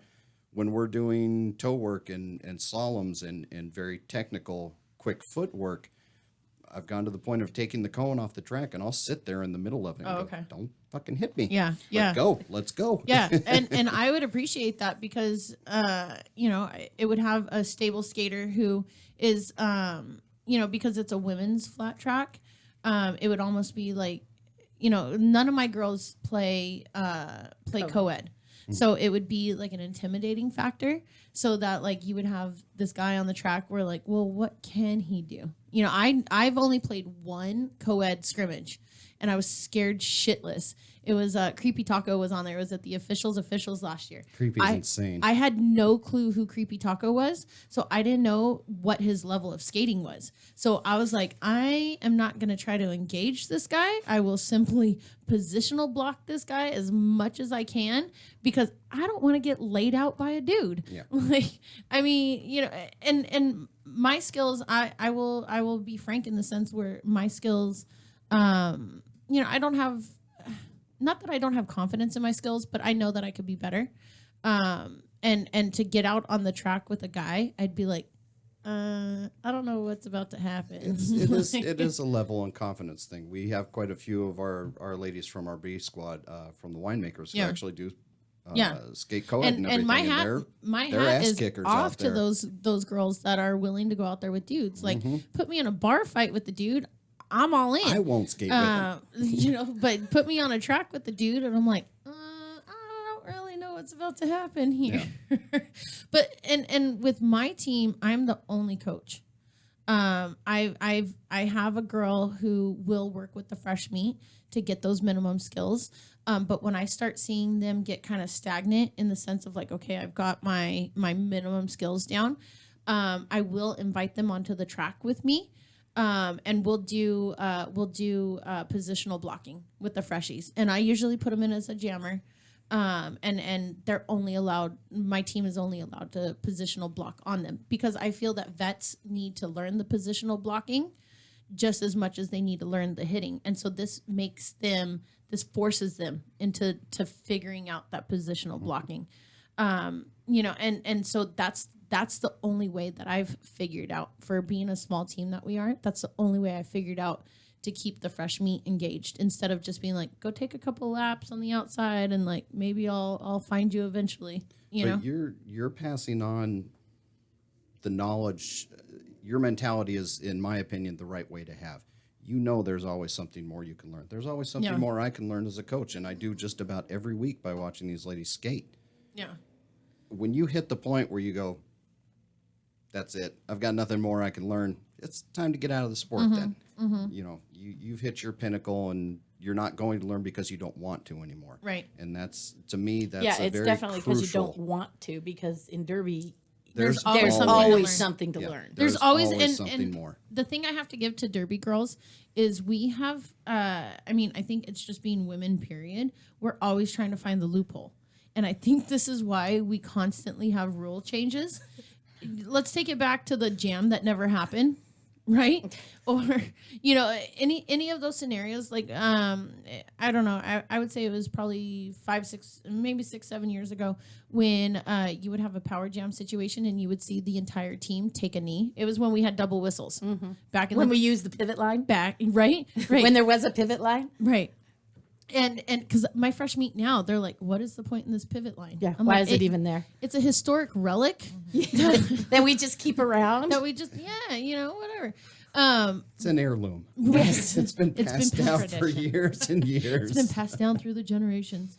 And it's one of those things where you just kind of see it like moving, but we've found these loopholes and that that's why the game is constantly evolving, is because of trying to find these loopholes that we have. I am consistently amazed, and I'm sure every coach here has had the same experience. Okay, ladies, you shouldn't do this, and this is the reason. You might get a call, or this is going to happen. And they will come up, with 50 fucking scenarios that will never, ever what happen. about this? Ever What about happen. this? Yeah. Well, what if I do this and take 2 steps on my toes, turn, step out, but with the new rule set, I get to recycle myself. I'm like, oh my God, just don't do the move. That's all. But it's a loophole thing. And that's why this game keeps constantly evolving, is because that's the way. And I can't even just say Derby girl, it's a Derby person. That mentality of, how can I get around the law? How can I get around this rule? And there was even, isn't that just kind of human nature? You would just think, cross the board. No, you would think, but this is no. My daughter calls me and she's screaming because the light went off, and she says, "I'm getting 2 tickets." And I'm like, "What do you mean you're getting 2 tickets?" Because the automatic light thing caught her speeding. And she's like, "Mom, this isn't fair." Yeah. I'm like, what do you mean? Were you speeding? Yeah, but they weren't supposed to have a car there monitoring me. But she's been playing Derby since she was 8, so she has the loophole mentality. Yes. Yeah. Lethal, Great Dame's daughter, Lethal. Now skating at Rose City. Yeah, she's up at Rose City now. So now that's where your legacy has moved up to. My legacy has moved up to Rose City. To one of the top teams in the world. Yes. Lethal's been playing since she was 8. It was like Dame had like 20 babysitters for Lethal. It was like, just don't hit her too hard. Yeah, but then they learned that she hits back, and they started hitting her that hard. Pretty hard. Yeah, she hits back pretty hard. So I want to move on. One of the questions I had for you guys earlier was attendance issues. How do you deal with attendance issues when with Rat Pack you have a very much larger team than what I have. So if your girls don't make attendance, you obviously have other Winetown girls that can fill your roster. Yeah, to a certain point, but I mean, you've always got the LOAs and the burnouts and the pregnant, and these too many things are happening, and I'm out of town. Yeah, and it becomes hard when you're only able to roster, 10. Yeah, Yeah. Like, well, shit, I hope nothing happens. Right. This is it. I've got 2 walls and 2 jammers. Let's boogie. Yeah, let's do this. You know, Well, and like with Great Dane, your team is primarily fresh meat right now. So to say that you were going to use a guest skater wouldn't be out of the realm No. because of the fresh meat, No, right? yeah, because we don't have enough. Right. With Dirt City, you guys, how many girls do you have on your team right now? Probably, well, in the league, yeah, probably around between 30 and 35. Actual skating, closer to 18 to 20. So how do you go about making your roster when you have that many people? Attendance is like they have to have a certain percentage, Right. and then if they don't meet that percentage, then What's your percentage? Curious. I think it's 75. It's Yeah, 75. my percentage is 80. Ours actually in our 76, guidelines, it's somewhere around there. 50. Oh, I thought it was 75. I was going to It's say, I supposed think to ours was be- 75 back when we had so many, and then it got to be like Dang, so am I the 60 strict and then one? 50. Well, Totally and- strict. Here's the thing: we say ours is 50%, and it's 75 ladies, 75% the month leading up to about. That's what I was Does thinking. There you everybody? go. Do you have 14 people Yeah. making 75% attendance? Who? Not Yeah. not us. So what do you do? I Dang, mean, what I'm do the we do? strict one. My girls are gonna It's like beat we're my gonna ass here when roster I get 2 home. people. You Well, know? here was something that I noticed. We don't have a lot of games this year for my team. So I would say you have to make 80% attendance the month before the game. All those bitches were making 80%, 90% attendance. It'll happen. Now we don't have a game coming up. and they don't show up. Nobody's showing up. So we just had a team meeting over the weekend, and I said starting because our next game isn't until November. So we have a long time. So we were invited by Great Dane for the Battle of the IAE. So technically we have the battle come September, and then we don't have a game until we have a game that following or in November. So I told my team, I said, starting from today, the day of our team meeting, your attendance has to be 80% from that day until our next game day. Because to tell them just a month before the game, when we have 6 months in between, games, nobody's going to show up to practice, and so I had to make that choice as a coach, because it was like literally yesterday, we had like five or six girls show up to practice, and it was a scrimmage day. A scrimmage day. How do you only have 5 or 6 girls on a scrimmage day? Been there. Yeah, and it was one of those things where it was like, as a coach, you take the time away from your family and from your job and from whatever. And not just on the day of practice, but also leading up to practice, looking up things that they can do and taking Putting a time practice plan and putting a together. practice plan together. So when I show up and there's only like 5 people, I'm a little like, okay, You're guys, irritated, this is kinda right? Not cool. So I'm not an isolated incident. This is something that happens across the board, where like it's that perfect storm where Coaches have quit for less. Yeah. Well, when I first started with Prison City, Coach Nix, that was there. If there was not at least 10 people at practice, he wouldn't come. And fair enough, he was driving from Orange County to come out to practice to Chino Hills. I'm not above So- playing the guilt card. I live in Ontario. I work in San Bernardino, and I drive down to Temecula in afternoon traffic to get there for practice. If I can make it multiple times a week, you could bet your Right. ass you could drive 10 minutes to get here. Right. Well, and I do take into account there are, situations that happen. People are sick, their kids are sick, they have to work, blah, blah, blah, whatever. I do take that into account. Sure. When I also made it a rule on my team, you're not allowed to post to the team page that you're not coming to practice. Is that a thing for Yeah, you that's guys? the same here. for It's us. same for us. Yeah. Have Yep. you noticed when one person all of a Yep. sudden everybody Oh, else it's isn't coming to dominoes. practice? Yeah. Yeah. So I tell them they can only text me and tell me that they're not coming to practice, because it's almost like this shit rolls downhill In a big type way. situation, It's just me and the captain that get those texts. That's Yeah. it. Yeah. And because it's like maybe you might have girls on the fence about going to practice or not, and they'll go because they feel almost obligated or whatever. But then when they start seeing on the page, I'm not going.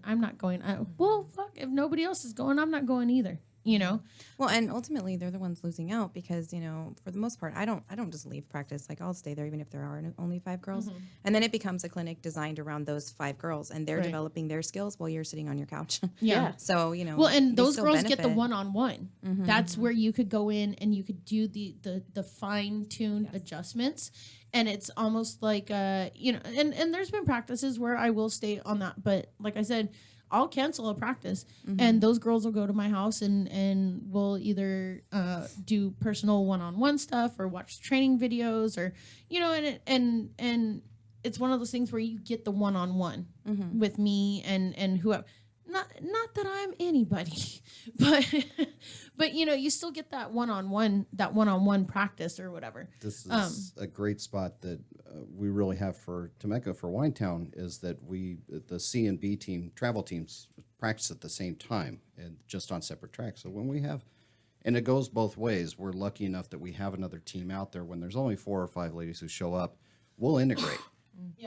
We'll bring the C's into the B team or we'll bring the B's into us. And that's a luxury that not a lot of leagues have. Without a doubt. And it's fantastic to be able to still get basically a full roster practice with only a quarter of your team there. Right.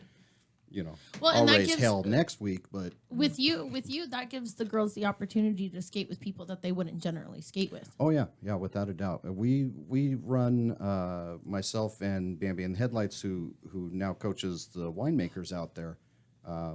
We'll mix in our scrims and everything. We'll run a BC scrim and we'll make sure that the teams are intermixed with each other as well.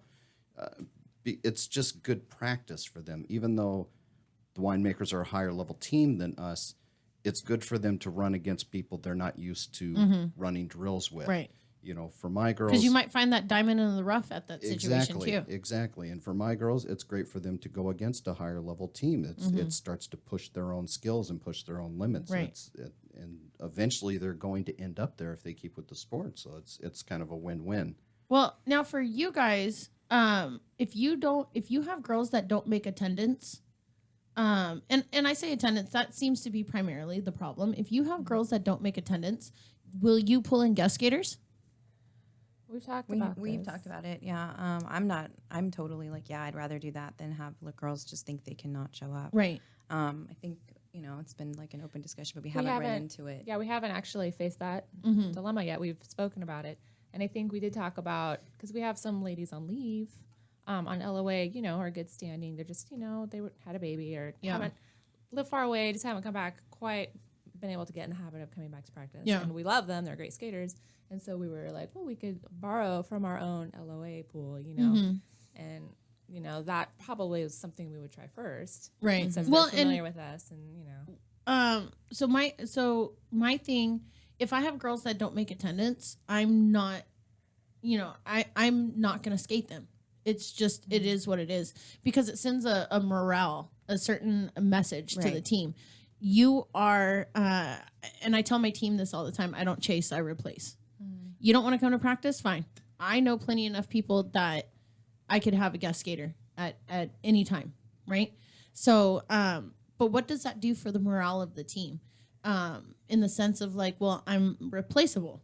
So does that hinder that skater's mentality for the team, or does that kind of light a fire under their ass? Both ways. It can go both ways. Yeah, it just depends on the person. It does. You know, It you depends look on at the like person. in just business, in regular business, if you have a person that is gonna you reprimand them, or you dock their pay, or you do whatever you do for business, is it gonna make them try harder, or is it gonna make them give up? Is it going to make them go look somewhere else? Is it going to make them go look somewhere else? Right. So it's that person's mentality. You never know what's going to happen. That's the kind of the problem with coaching and with having teams and stuff, is you set policies, and some of these policies might be okay for some skaters, and other skaters are like, well, screw that, I'm going. Yeah.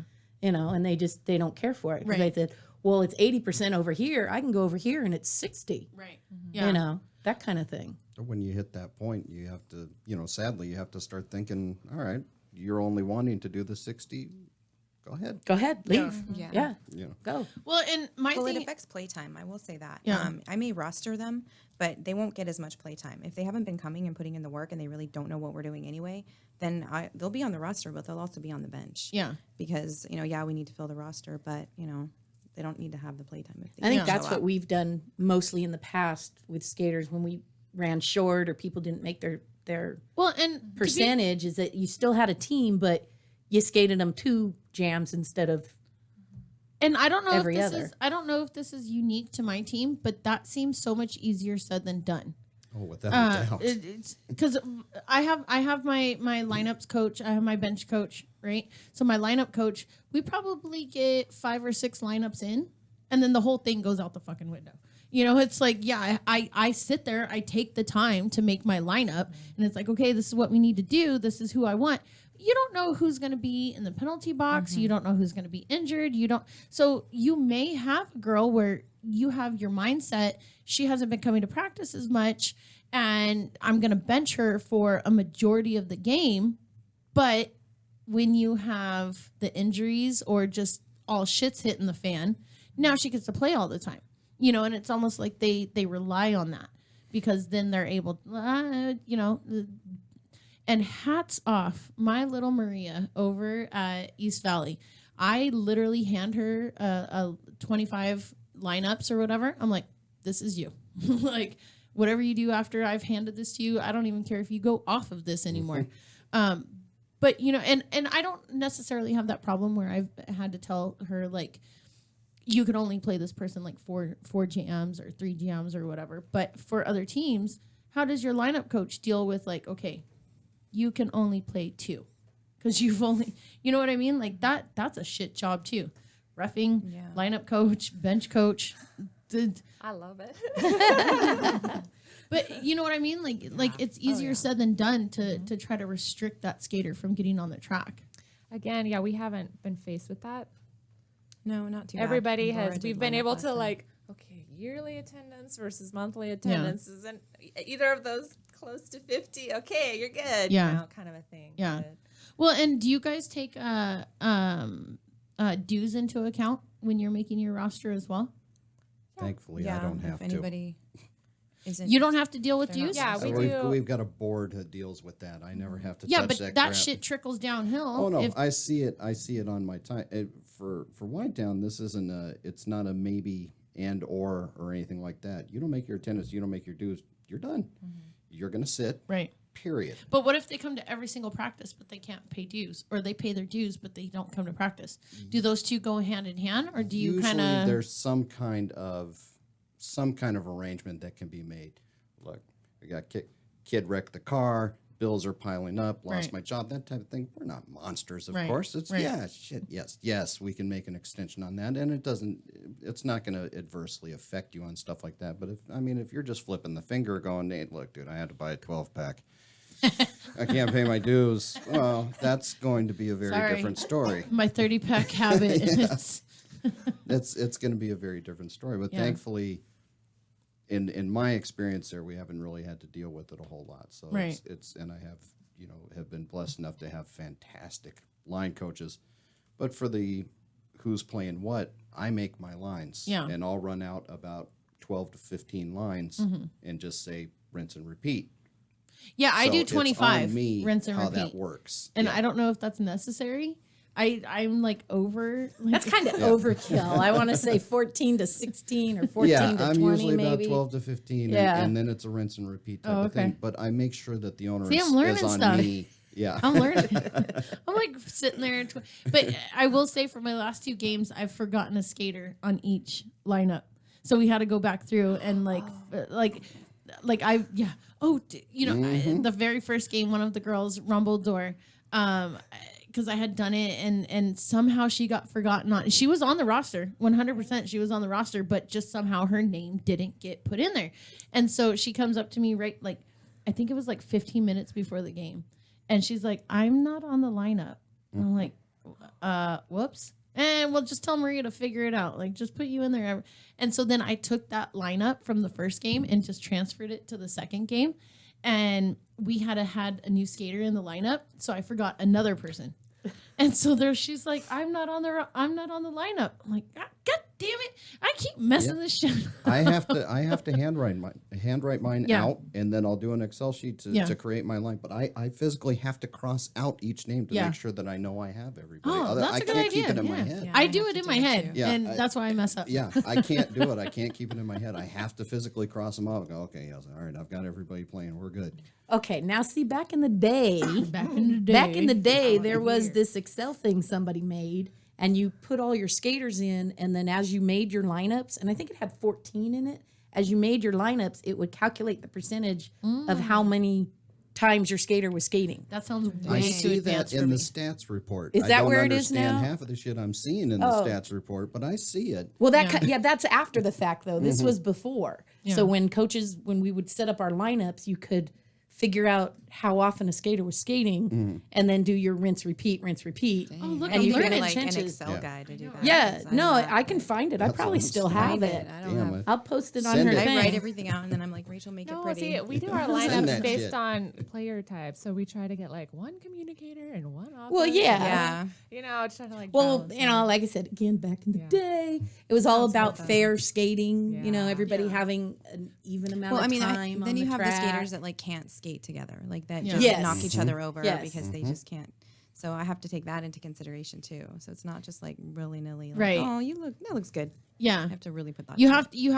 have and a couple of weeks before our game, I'll tell girls Run the lineups. Well, they'll sit. I'll tell them. I say, who do you work good with? Yeah. Send me your ideal lineup.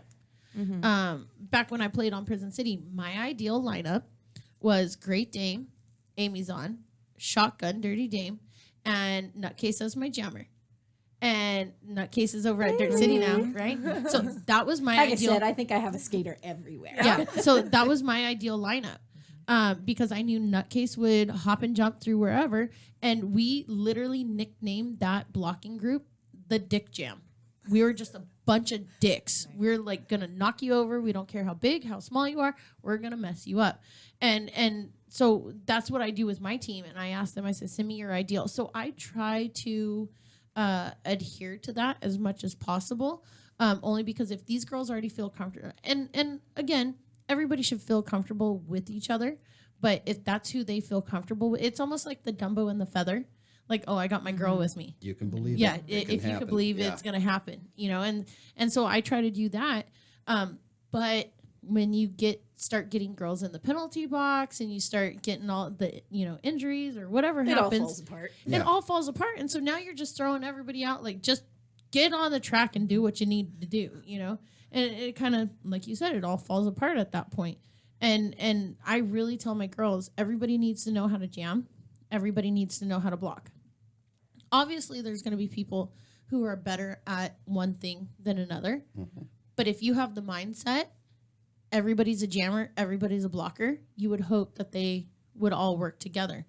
And that takes me to coaches who are rostered skaters. Are you guys rostered skaters? I am not a rostered skater. And is that by your choice or? Yeah, I can only do one thing at a time. Well, I don't know. Are you a rostered skater? Yes, I'm a roster skater. Last year when I was co-coaching and when we had just formed the training committee, I was not. Right. I was broken ankled. Well, yeah, that kind of wasn't your choice, right? And obviously, Rat Pack, you're not a rostered My skater. balls aren't big enough to run with these women. No. But Great Dame, you're a rostered skater. It's hard. I can't. It's Yeah, I hard. can't. Do you pull in a bench coach? Or do you bench coach while being a rostered skater? No, I'll pull in people, friends, Yeah. I still her bench coach. Yeah, for the my tournament. games. I'm like the one lane type of person. I'm skating. You need to tell me what to do. So I coach my team, but when it comes game day, I pull in a bench coach because I'm like I can't focus on more than one thing at a time. No, you can't. You can't, especially during a game. It's one thing during practices to be coach and skater. Well, no, I don't even skate during practices Yeah. unless I have somebody else that has like the time clock and the whistle and like I at the same time like I'm the one that has to call the penalties when we're doing scrimmages and stuff. So I don't even skate during my practices. Yeah, it's next to impossible. Yeah. It's like you have to pick one or the other. Yeah. But I'm kind of like you where I coach and then if I need to skate, then I'll skate. Yeah. You know, the games and stuff. But it's hard because I have to go out on my own and do the endurance because I'm not doing it with them. I'm coaching them. Yeah. So on my own, I'm doing the endurance. I'm taking extra time to do my practices for me. Do you ever feel guilty when like you have to tell the girls to do 27 and 5? Never. Do you ever feel guilty? Like I do it with them. I get on skates during practice. okay, I'm so on that skates. I'm every on single- skates, but I don't do can't it with them. not do it. Like I figure, like I try to gauge, like if I'm tired, then they're probably tired. Like Yeah. I figure that's kind of how I figure things out. Guilt? No, I don't have guilt. But you know, there's definitely like the how tired am I? Can I push it? Right. Or you know, are their legs wobbly? And I'm always watching for that because I don't want any injuries either. So Right. I know if I'm tired, they're probably dying. Yeah, and I'm on skates every single practice. Every single practice. When they do 27 and 5, I'm like, sayonara, bitches. I've done that for 8 years. This your turn. That's kind of the way I look at it. It's like, come on, guys. I've been doing this for a long time. You And guys catch up. I will right before a roster or right before a game. I will do my 27 and 5 though, just so I don't have. And I've never come across this on my team, but just so there's no question as to if I can do it or not. You know, it's like what's good for the goose is good for the gander. I will do my 27 and 5 right before a game and be like, there's no question, right? I can do it. Okay. I've trailed some freshies on it, and depending on what I have lined up for the night, I'll either be on skates or off. But I told my ladies the very first night of our practice, I said, my only goal is to make sure that you go home and sleep well. Yeah. Yeah. That's it. I want you so worn out, you just want to go to bed. Yeah.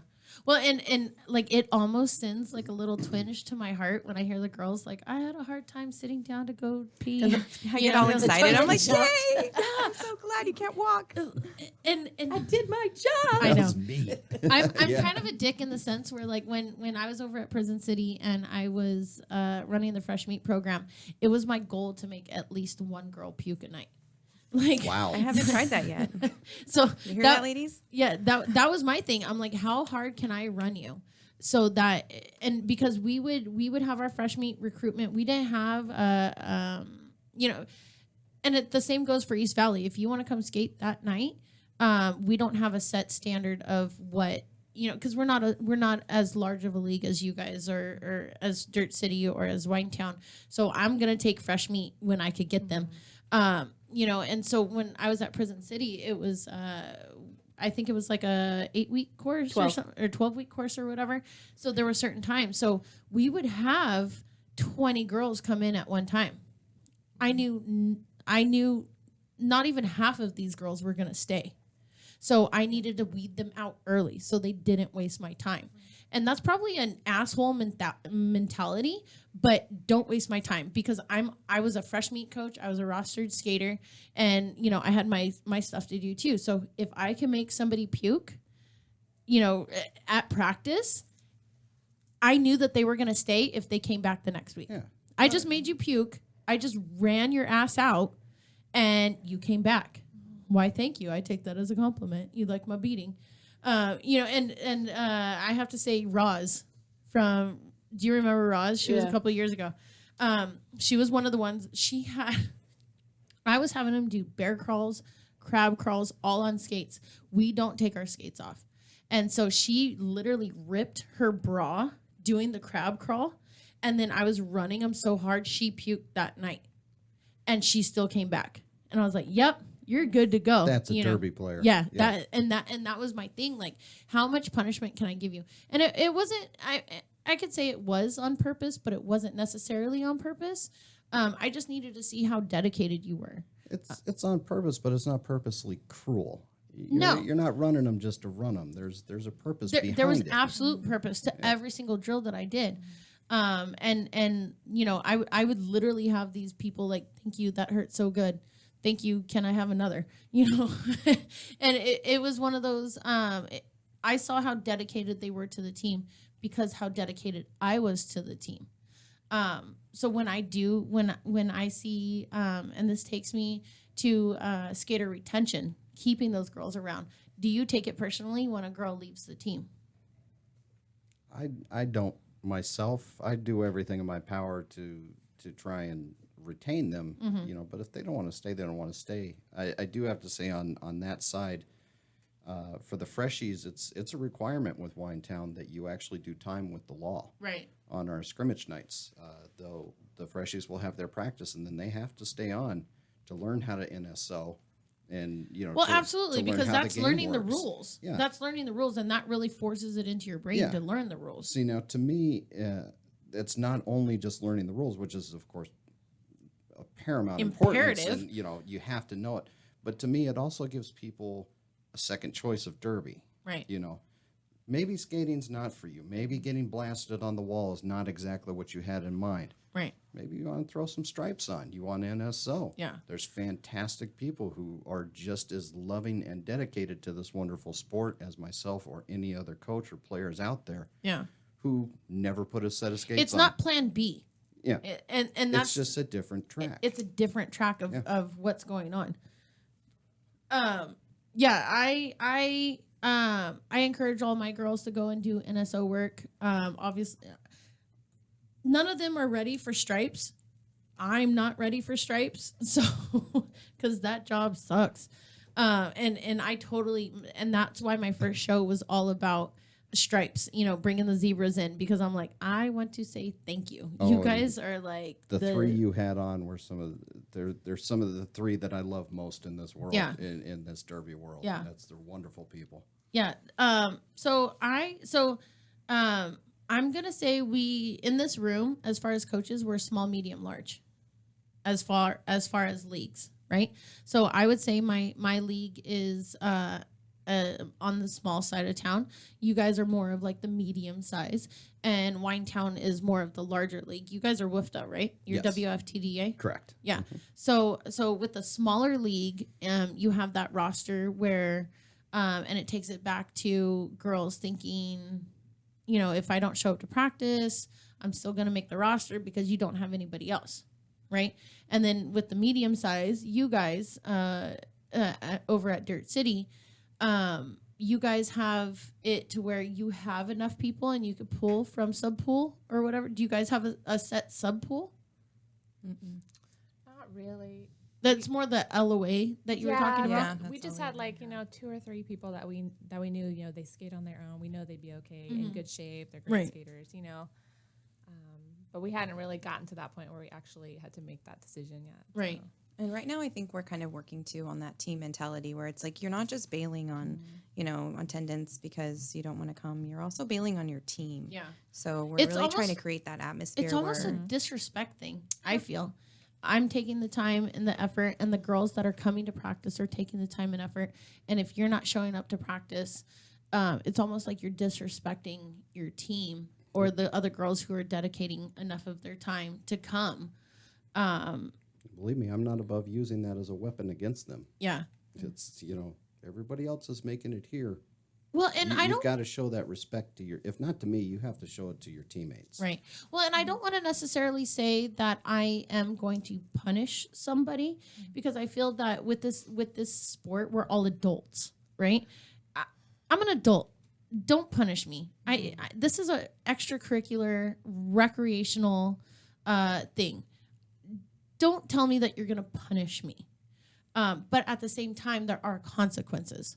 There's people that are more dedicated or whatever, and those people are going to take higher priority to the rest of the team. If you're not coming, it's disrespectful to the team. Like with my city, they painted a track for us. I have not come across a team that has been able to say that a city went out and painted a track for them. And for me to sit here and be like, we only have 5 people showing up. So thank you, city, for painting us a derby track. But nobody's coming to practice, so we'll get to it. So I do need to say, Rachel, just gave me the little signal over here that we are out of time. That was 2 hours, Holy you guys. crap. That was 2 hours. See, I told you it was so easy, right? It was super easy doing 2 hours. Rachel, we got 2 more in us. Yeah, we can keep going. Do you want to go to break and come back? Well, I do have some stuff I need to say, so we could take a break. We're at the hour, right? We're at the top of the hour? Yes, we are at the top of the hour. Or at the bottom of the hour? I don't know what these words are. The top. I have no business doing this job. but okay. Correct. So how much time would it be after I would say probably 10 minutes or so. No, just go ahead and finish up. Okay, with it. we'll just finish up.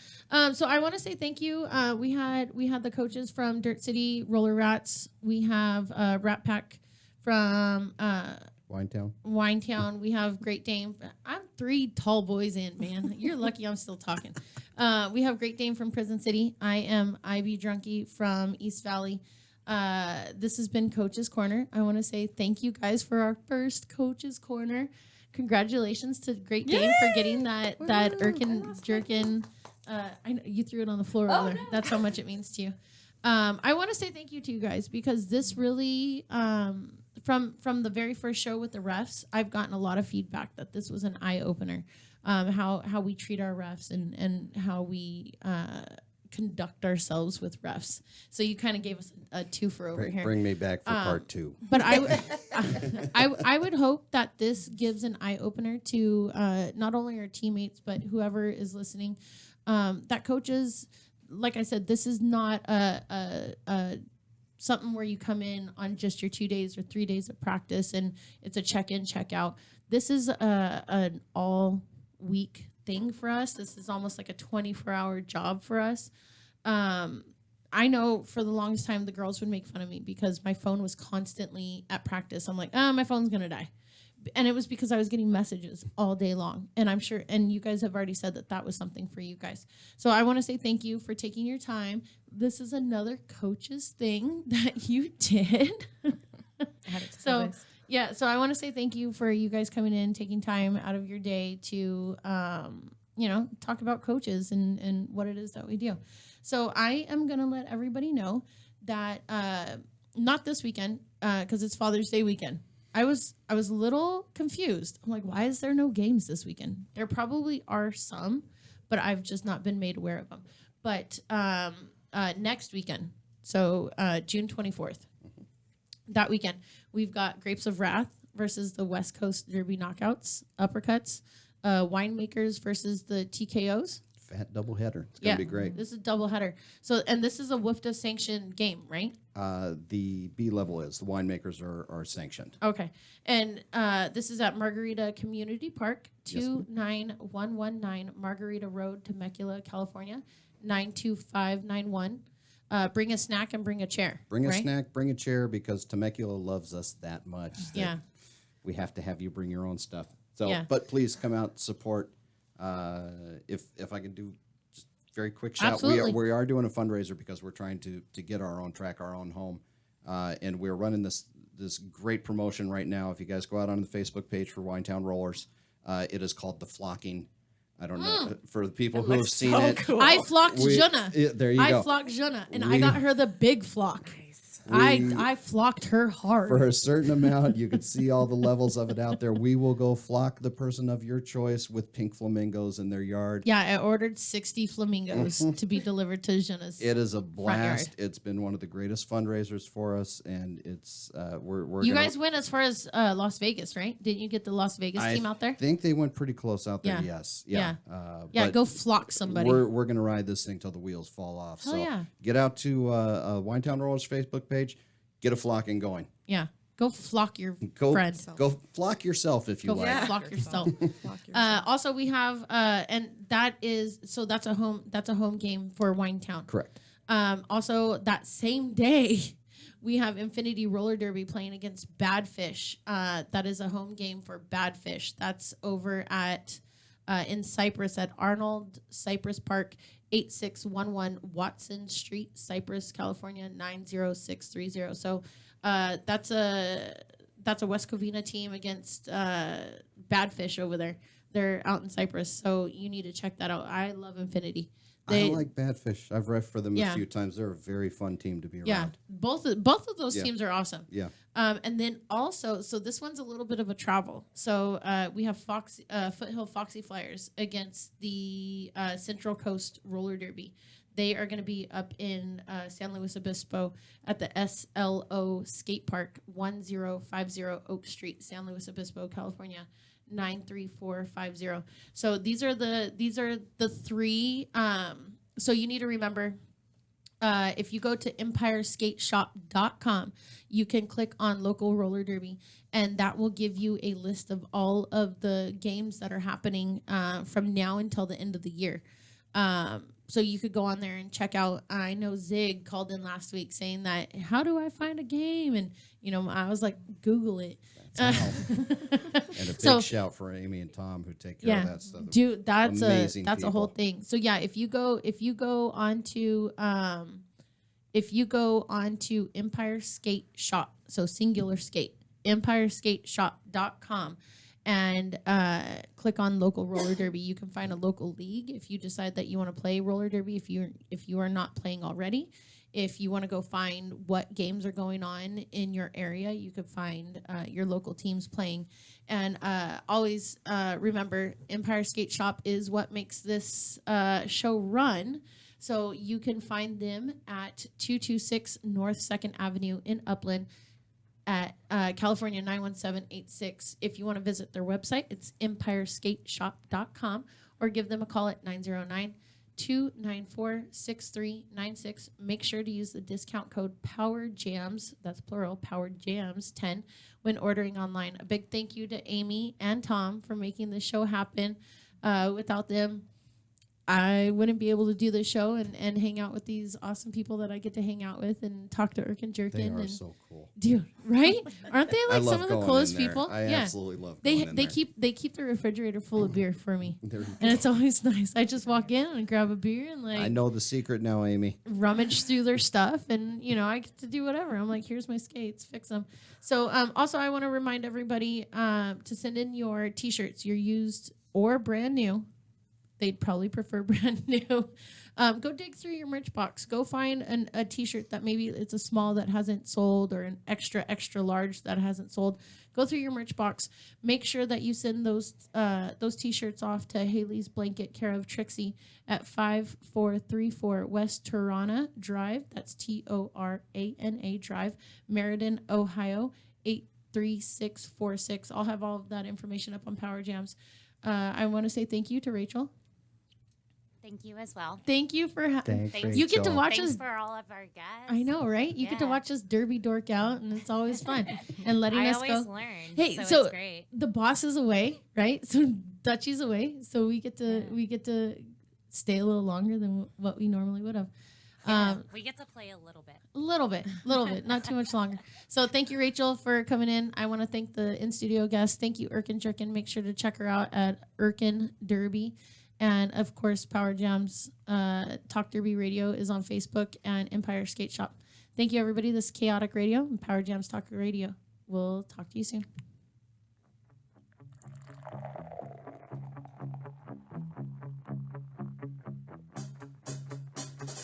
I like beer cause it is good. I drink beer because I should. If there was a song to sing, I sing it and beer you bring. I drink beer when I am sad, cause the beer it makes me glad. Now there's nothing left to say, so let's go drink beer. Beer is good, beer is good, beer is good. And stop, beer is good, beer is good, beer is good. Let's go drink some beer.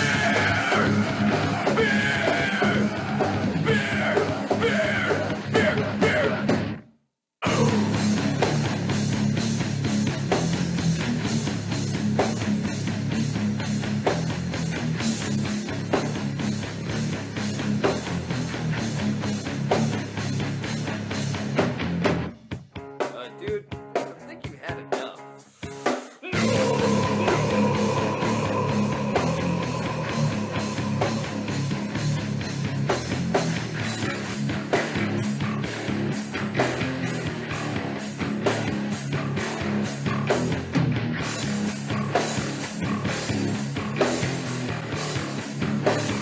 Let's go drink some beer! I am drunk. Drunk as me. I am drunk. Whee! I am drunk. Drunk as me. I am drunk. Whee! I am drunk. We're all Drunk as clear. me.